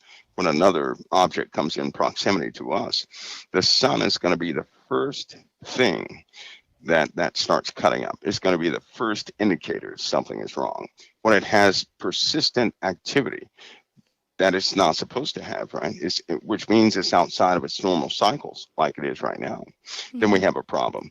When it's active, possibly on one side, the sun still, is rotating and all that. But when it's active on one specific side, that's by way of influence only.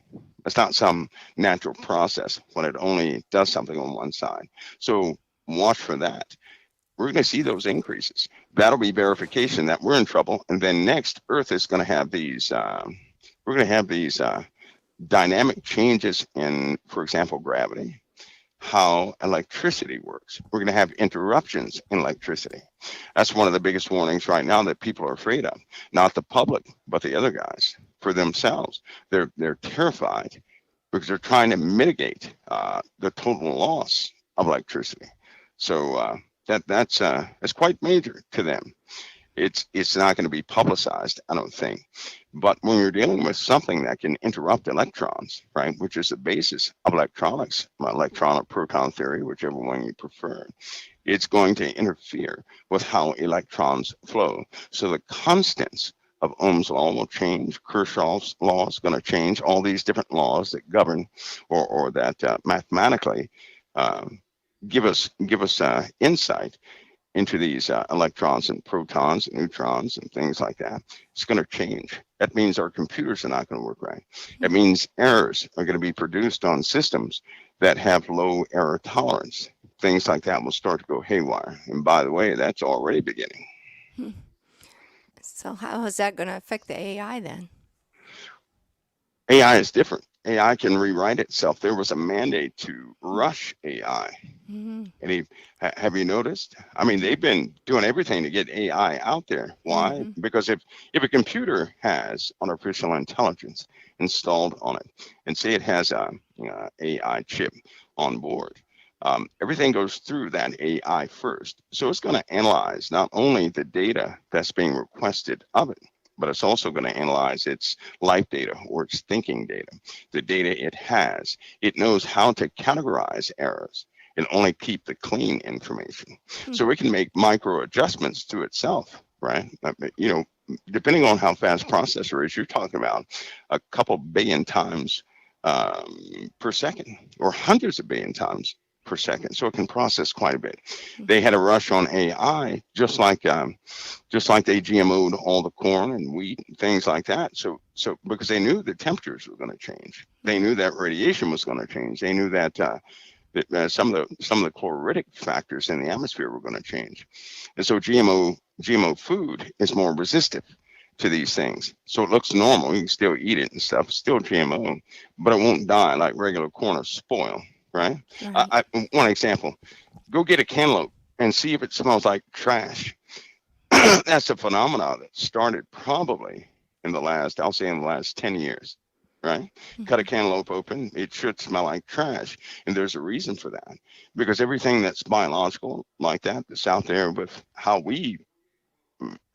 people did things, it's almost like it's degrading very quickly because of the elements, because of what's actually happening. We actually live in almost like a pre-hostile environment, but because of medications, because of the foods, because of certain perfumes and pesticides and a combination of things, there's a resiliency factor with these manufacturers that manufacture chemicals that's been spread all throughout the earth. So it makes us a bit more, makes everything a bit more resistant. And oh, by the way, by 2040, they want nothing on earth can be natural, nothing. This is by 2040. I'm saying 2040 because that's one of the last reports anybody can get about this. But that was the mandate. That by the year 2040, all the programs are in there, by the way. That means all the food must be altered to be modified, right? Every human being must be modified. Every child must be modified by 2040. They want to do this because of the hostile environment and because of this Aquarius stuff that they believe in. So Aquarius stuff? What's the Aquarius stuff? Yeah. The age of Aquarius. No Christian is supposed to enter into the age of Aquarius. No Christian. And they're serious about that, right? That's why, I guess that's why they, this child issue that the world has, take that for example. Why in the world would so many people have a problem with children like that? Why is there a market for children, period? Why? Because people are corrupted and they're becoming more corrupted and they practice things they shouldn't practice. So these guys believe in satanic things. I mean, deep satanic things. And so long as they believe that, they're going to act in accordance with their satanic agenda, which does not include Christians, right? So there are several programs against Christianity, not to obviously shut it down, but to cause it to shut itself down, right? Which is why disinformation campaigns against Christianity, they've been funded again and again.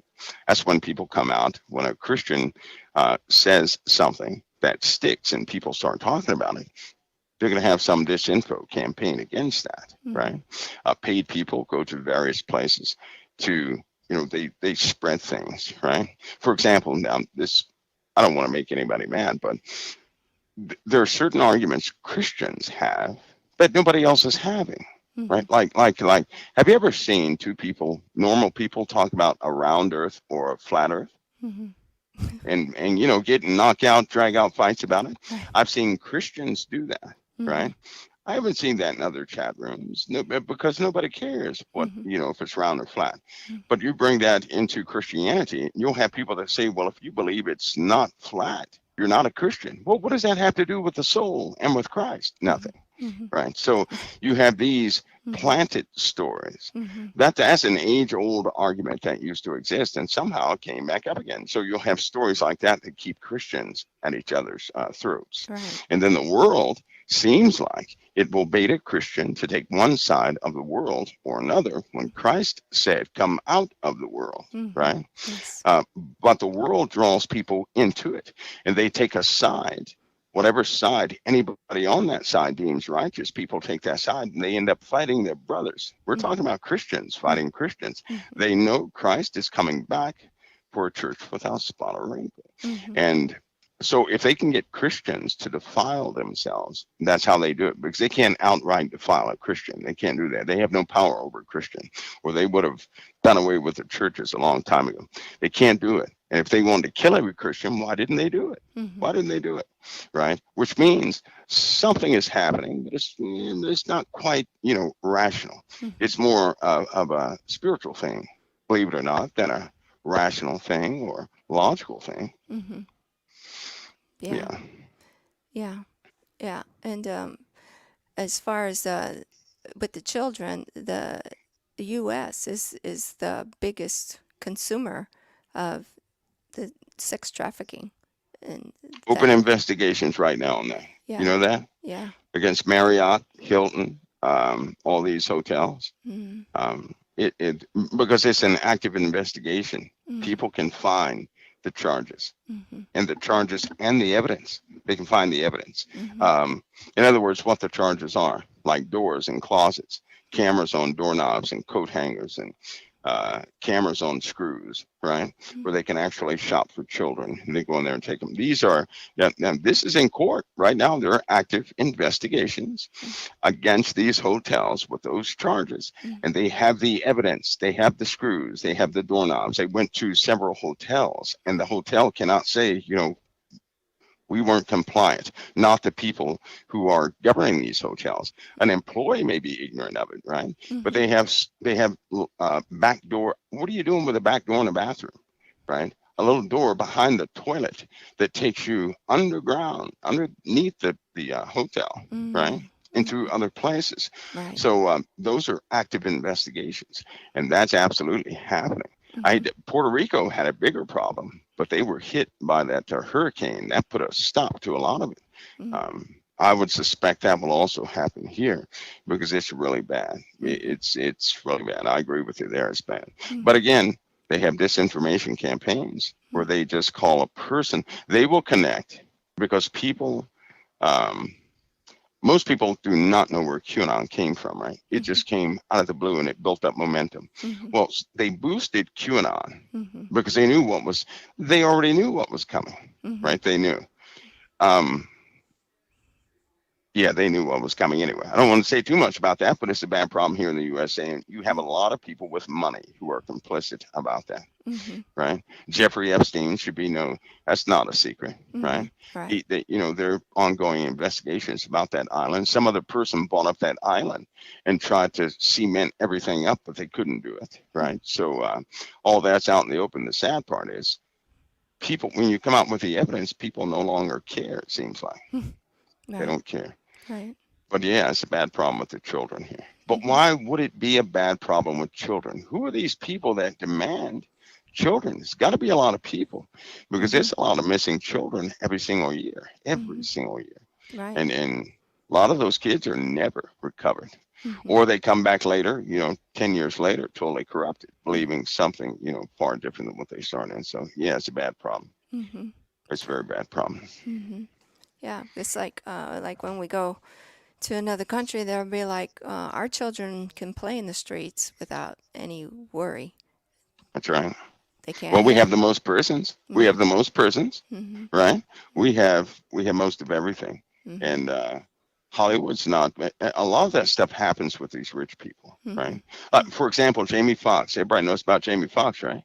Well, there's some people coming forward about Jamie Foxx, and it's not going to be pretty, because he was starting to tell too much. He really was. Now that the video evidence is there, right, released by others who care about him, that's going to be a story within itself, which leads back to this, what you were just talking about, the children. Sad to say, the children. So, yeah. Yeah, it's not good. Not good. And like you say, the people who are actually trying to win that war pay heavy costs. Yeah, they do. But it's a God bless them, whoever's in those folks involved in that. God bless them. There have been a couple times, Sister Heidi, I was involved in extracting females from slavery, and it's a very intricate and ugly thing. It really is just an ugly thing, and it happens all the time, all the time. It's a very sad thing, but it's prominent here in America. It is terrible here in America. So, but that's why hopefully nobody is praising these systems out there in the world, but in fact praying about them and the people in them. And yeah, because it's going to get worse. It will get worse in the age of Aquarius. Is to not have Christians interfere with that, right? Every believer interferes with their stuff. They do. Right. So they don't want them around. And they've already declared no Christian is going to step foot. They're not going to enter into the age of Aquarius. So they have their little, plans. Right. And so like one of the plans I was talking about earlier this week, the Archbishop comes forward and he says, oh, I really think that the Lord's Prayer, we shouldn't say that because people have had trouble with their fathers. When you say our Father, that's troublesome to people who have had troubles with their fathers. Well, when you remove our Father, you've removed all authority, because it says, Our Father which art in heaven, hallowed be thy name. You just removed all authority from that prayer. And so it goes deeper than that, and which he obviously, being an archbishop, knows that. Right. And so, it's an assault against Christianity by trying to say, that we're being, respectful to somebody who's had trouble with their fathers, with their earthly fathers. No, that's just totally a lie. I tell you, they want it that way. They want to desensitize every single believer out there, because again, they cannot curse Christians. They just can't do it. All they can do is have a Christian curse themselves. And I'm talking about those who believe in Christ. And with that statement you just said, well, they have an issue with, I'm not against any Catholics or anything like that. I don't do that. But in the Bible, it says, call no man father. You have one Father, your Father in heaven. And so, that by that passage, of course, that's what the prayer is depicting, Father in heaven. But sometimes you have bad people in places where they shouldn't be, but everything is going to be brought to light, everything, because they're not going to keep it behind closed doors. That's one thing people can look forward. Well, it'll be disgusting, it won't be good, but they don't have a desire to hide what they're doing. They plan on putting everything they've been doing in the background right in people's faces. But here's the sad fact. They've been doing that slowly. And it seems like Christians are not rebuking it. Exactly. They're just not rebuking it. It is, and that's how a Christian can become complicit with the sins of a place and become part of that place and corrupt themselves. Because if they're not standing against it, then they are in fact with it. To be complicit, to be silent behind it, is to be complicit with it. That's their personal approval. But prayer works. Prayer works. And people are slick. They'll try to get you to agree. They'll get you in a situation when you have to keep peace and bring up one of those conversations and look you dead in the eye and say, well, isn't that right in front of everybody else? But it's time for the Lord's people to be bold and say, no, it isn't right. Just be true about it, because compromises are deadly. Right. And damnation is a very eternal sentence, and it's not meant for anybody who believes in Christ. We're not meant for damnation. We're being raised here on this earth, but the Lord is going to have some things unpacked for us. And this system coming in, that's going to scare them. It shouldn't scare us. It's going to get them though. It's going to really shuffle them up, because the Lord did say their hearts are going to fail them for fear. Not us, them. And it's happening already. They're trying to do everything they can to mitigate it. They've even come out about chemtrails. Do you know that? Yeah. They have an airline that came out about the chemtrails. I think that comes out next month. They're going to show people the equipment that was used, how the contract worked and how much they were getting offset as far as fuel goes. They're going to come out with that and tell everybody why. I suspect they're doing that because it takes a long time, takes many years for those conditions to actually start to affect people, right? Mm-hmm. And it's not quite the story you would think it would be, right? It's not quite that story, but they don't care anymore. But why not? That's a question a lot of people are going to have. Why don't they care? With this UFO topic, talking about UAPs and alien life forms, why are they becoming transparent in certain areas? What is the real deal? You better believe it's not nice. It's not for our benefit. That's not what it's for. They're not helping us out.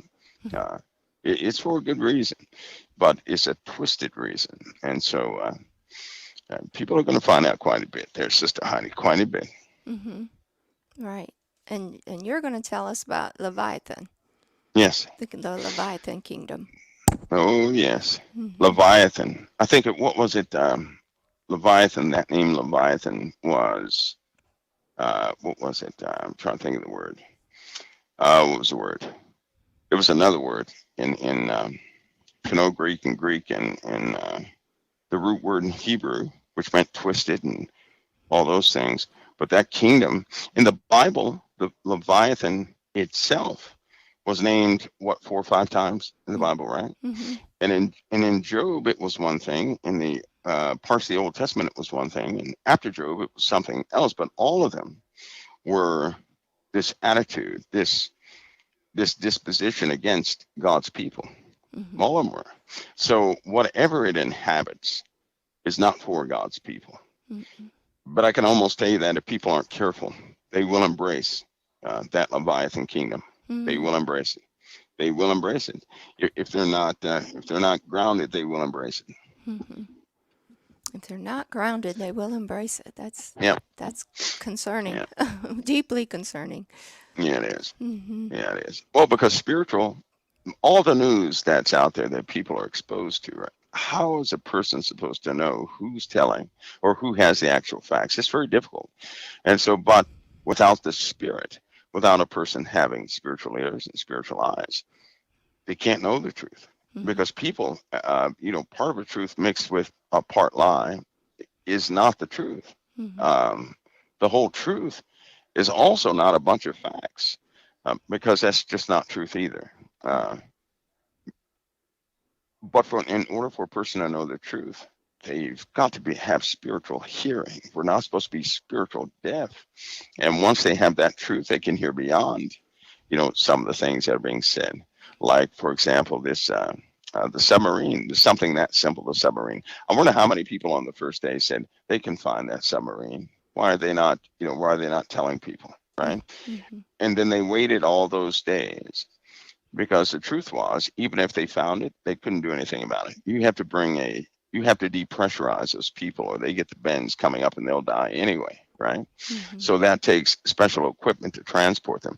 But if our Navy is so advanced, right, and we can walk through cavity bubbles from one sub to the other, why didn't they, get those folks out? What's actually behind this thing, And I think that certain people caught on to that. It seems strange and odd. It's a very odd story. It's very mm-hmm. tragic, yes, but it was very odd. Mm-hmm. And then, of course, when it was too late, they come out with the story saying these guys have passed. Then when you look into these guys' lives, you find out that they match the profile of the rest of the billionaires who were either committing suicide or somehow ended up in some deadly accident. Every single last one of them used to do what with that the character on that movie Pretty Woman used to do. They used to buy up companies, right, and sell them all for parts. All of them were involved in that same practice. Why all of them? Why all of them? Mm-hmm. And of course, I believe it has to do with the money system that's coming. Part of this money system. It's a lot of they have a lot of guilt. They have a lot of guilt. And when that money system changes, you can't exactly buy up a corporation and sell it all for parts, because money will be channeled a different way, right? People are still going to have their money. It's going to be channeled a different way. They don't want that, because now those folks that were in the background in control will have absolute control with no middleman over who gets what. It won't bother a person.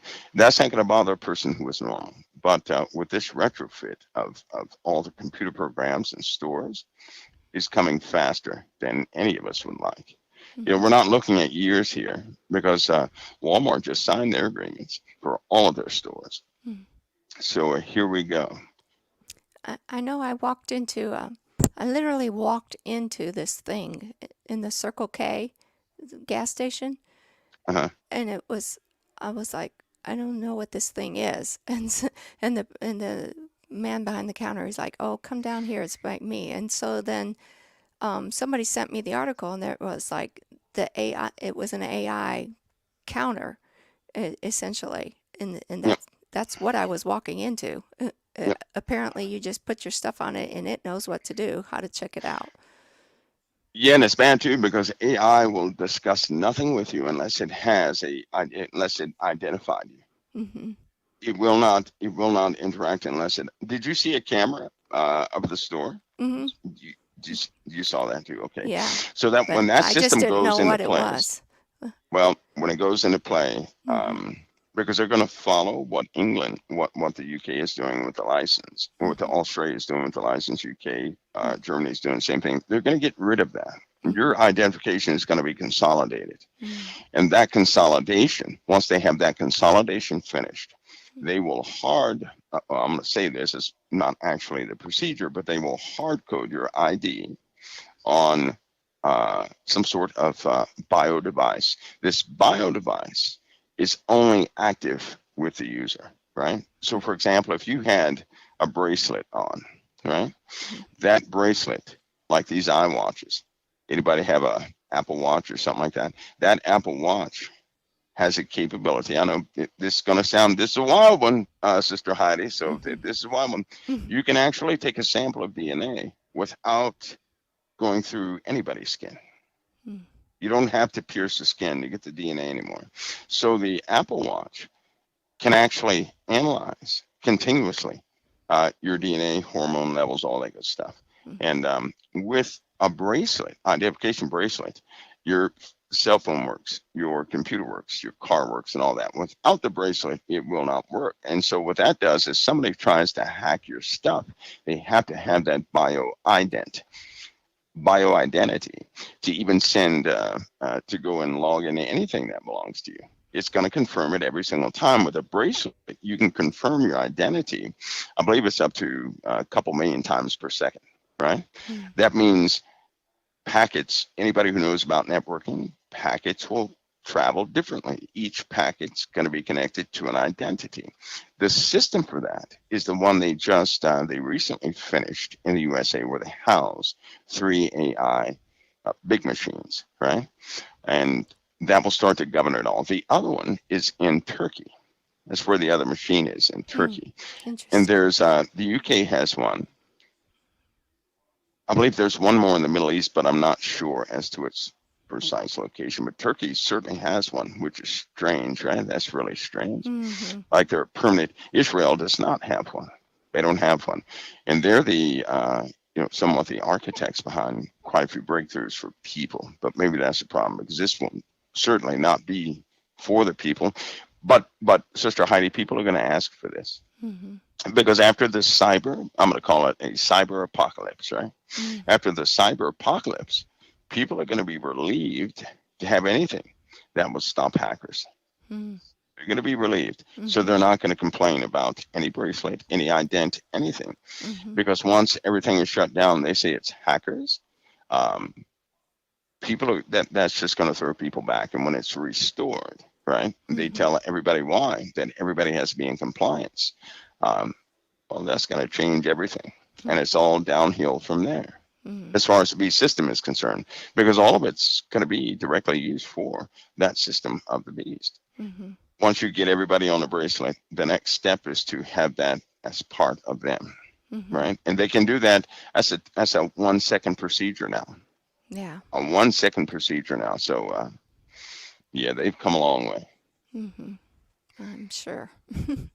And so it'd be a COVID-like emergency, just it's a cyber emergency or whatever. Yeah, it will. And people will want it. If you can't access the internet, right? Mm-hmm. Can you imagine if the internet shut off and they said, well, you gotta have COVID-19, so you gotta have the COVID-19 vax for your cell phone to work, and this, that, and the other to work. Mm-hmm. And they said it has something to do with bio, right? Mm-hmm. After 2 months of not having internet, not being able to see anything from anybody, right? Mm-hmm. How many people would comply? How many people would bend to that? Mm-hmm. Who would agree to be a recluse in the woods? Mm-hmm. Because if you don't have identification, you can't have an account.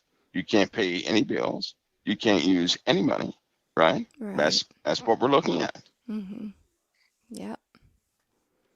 Yep. It's an AI world. Yeah. I know they're gonna ask. I can't see that screen yet, but I know they're gonna ask, is that gonna be the mark of the beast?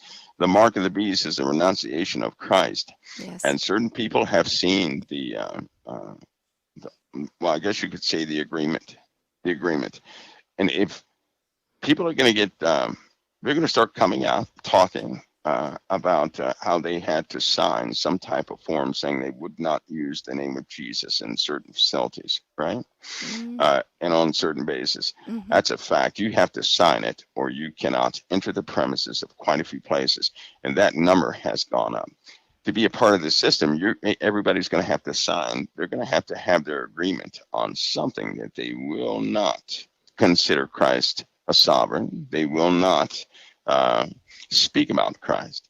That takes a total renunciation of Christ to enter into, whatever you're going to enter into.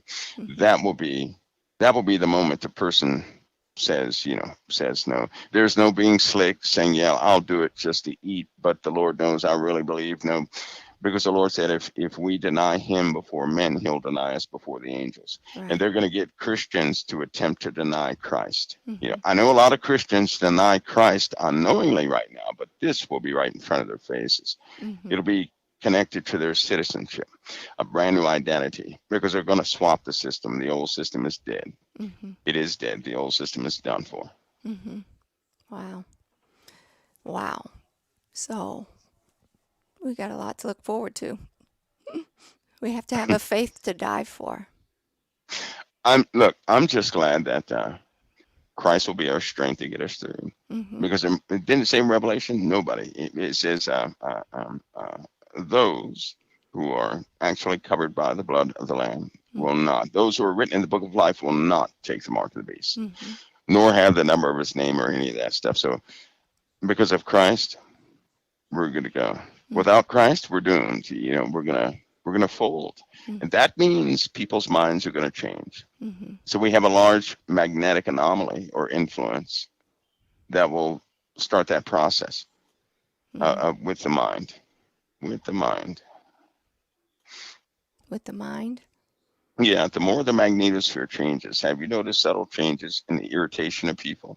This is before COVID-19. Yeah, we actually were just talking about that everybody was a little off. Yeah, yeah. It's going to continue to happen and get worse. And the Russians found out about that. They did. They found out that outside the Earth's magnetosphere, right? Outside the magnetic influence of the Earth and the environment, neurological connections start to break. They cannot stay assembled. So they have to replicate. If people believe that somebody went out in space, they have to replicate the magnetic field to go out there, or a person will go crazy and everything in their frontal lobe snaps. It just snaps. Those connections are broken. And of course that governs empathy and all sorts of things. So you come back a raving lunatic, right? That'll get worse. That'll get worse because the sun's magnetic properties have shifted, right? The Earth has really shifted.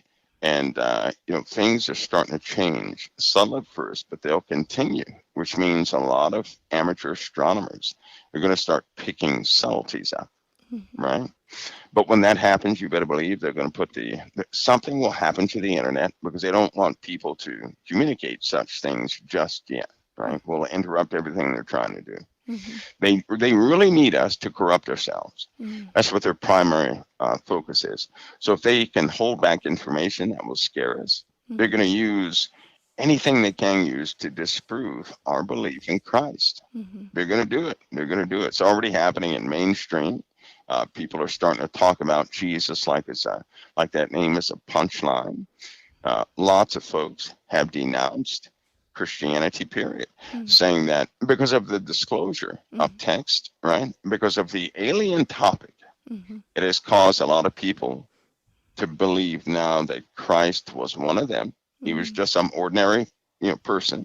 Yes, he had some, he was like a prophet. Well, that sounds like Islam, believe it or not, doesn't it? Because they say Jesus was just a prophet. Right. That's denouncing Christ.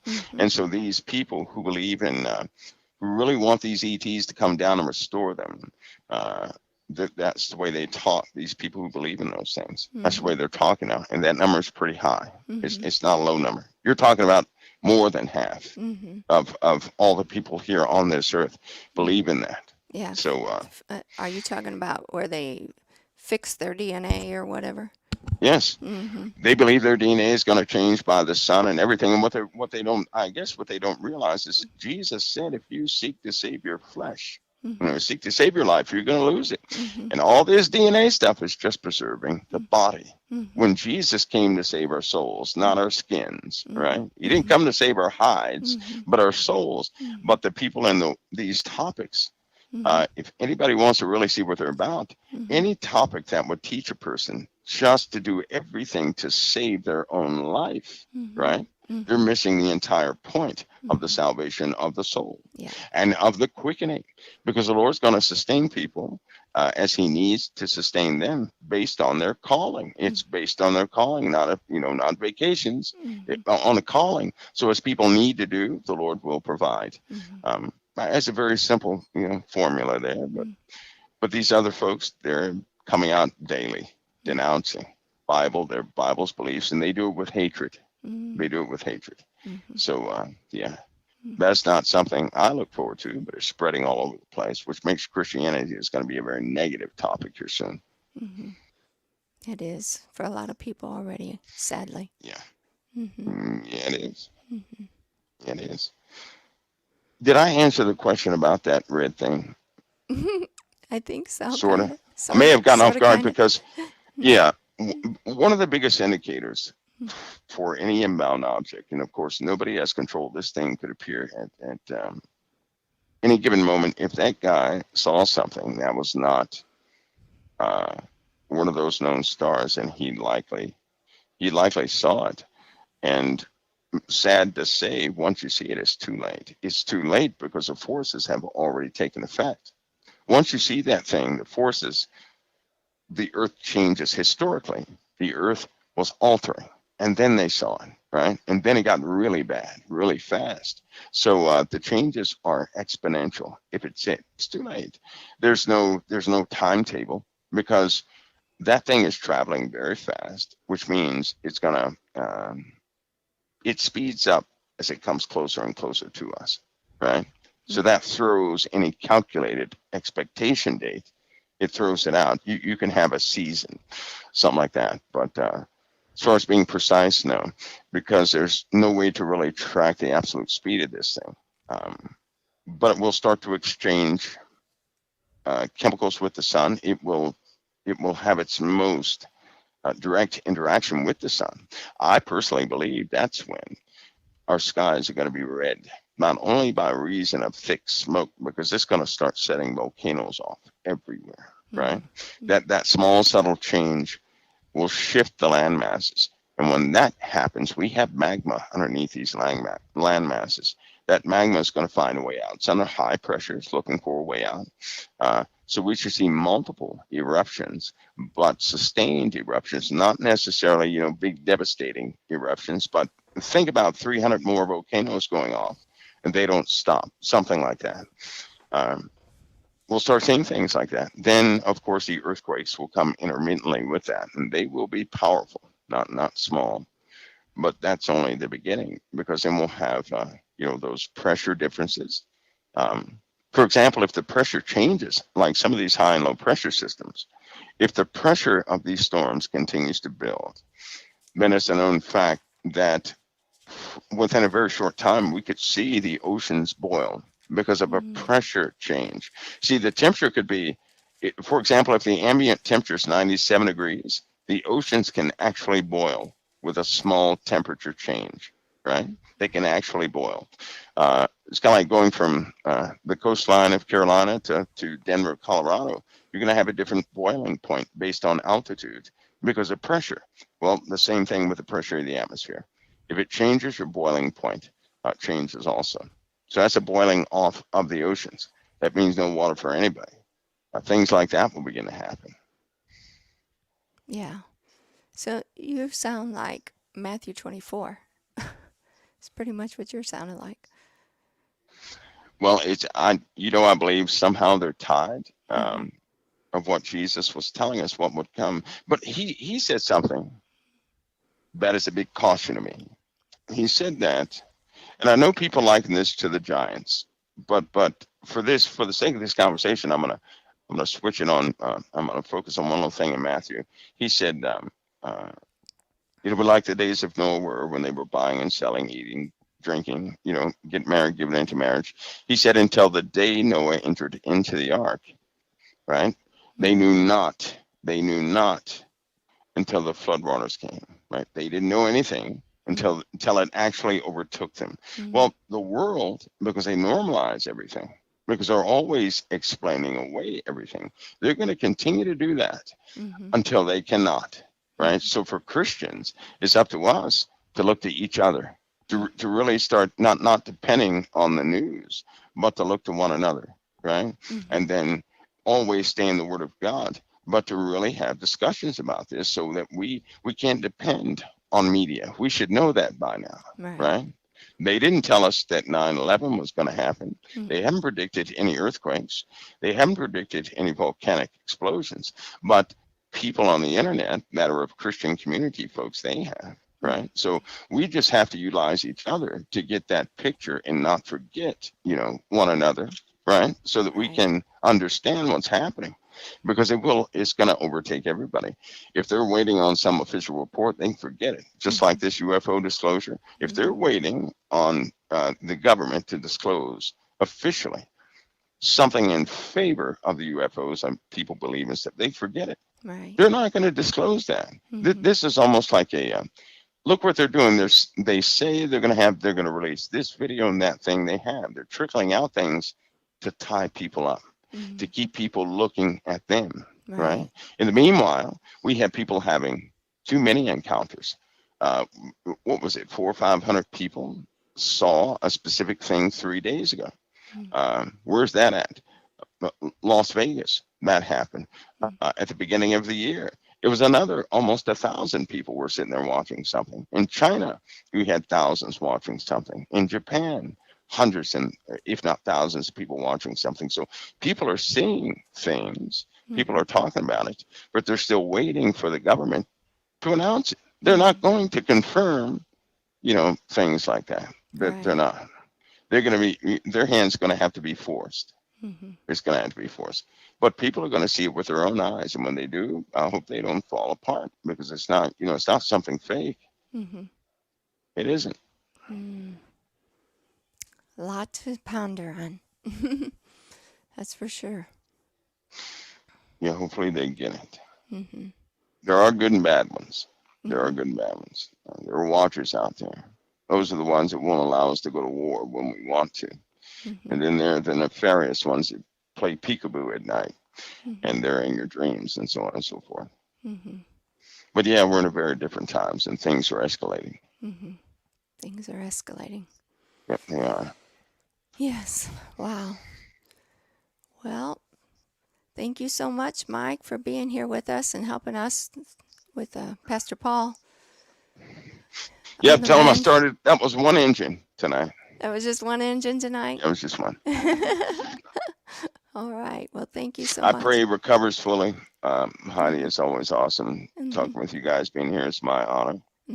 Thank you. Pastor Paul, recover. Recover. You guys are spearheading this. There's a lot of Christian activities, and I'm thankful for you too. Very thankful for it. Oh, we're very thankful for you, always. So, okay. All right. Well, God bless. God bless you too. Okay. Bye-bye. All right. Bye-bye. All right. Well, you heard a lot here again tonight with Mike from around the world. And he takes us right down. Matthew 24 is in my mind. What do you think, Pastor? Pastor Paul's right here with me. I'm going to take you to Matthew 24. Right at 4. Matthew 24:4. And Jesus answered and said unto them, Take heed that no man deceive you. How many times did he talk about deception? No man deceive you, for many shall come in my name, saying, I am Christ, and shall deceive many. And ye shall hear of wars and rumors of wars. See that ye not be troubled. For all these things must come to pass, but the end is not yet. Mike talked about the timelines things. Things are going to happen, but things are not, the end is not yet. Nation shall rise against nation, kingdom against kingdom. There shall be famines, pestilence, earthquakes in divers places. All these are the beginnings of sorrows. And they shall deliver you up to be afflicted, and shall kill you, and shall be hated of all nations for my name's sake. And then shall many be offended, and shall betray one another, and shall hate one another. And many false prophets shall rise, and shall deceive many. And because iniquity shall abound, and the love of many shall wax cold, but he shall endure until the end, the same shall be saved. And this gospel of the kingdom shall be preached in all the world for a witness unto all nations, and then shall the end come. So this is what we're talking about. You have to have a faith that you perceive down in your heart strong enough to die for. You have to be able to withstand the wiles of the devil. And like Mike said, it's stupid stuff to turn on yourself. So, just like we're talking about the Lord's Prayer, and stir up some abuse that you had in your life so that you throw the Lord's Prayer out. That's ridiculous. That's totally ridiculous. That's the words of Jesus, who said, Our Father who art in heaven, hallowed be thy name. Why would you throw out the words of Jesus, stirred up some abuse that you had in your life? That is not what the Word of God says. Don't let people deceive you like that. This is a time of great deception that we are in. All this disinformation out here. You stick to the words of Jesus. You stick to the words of this Bible as truth. You have to be able to worship the Lord in spirit and in truth.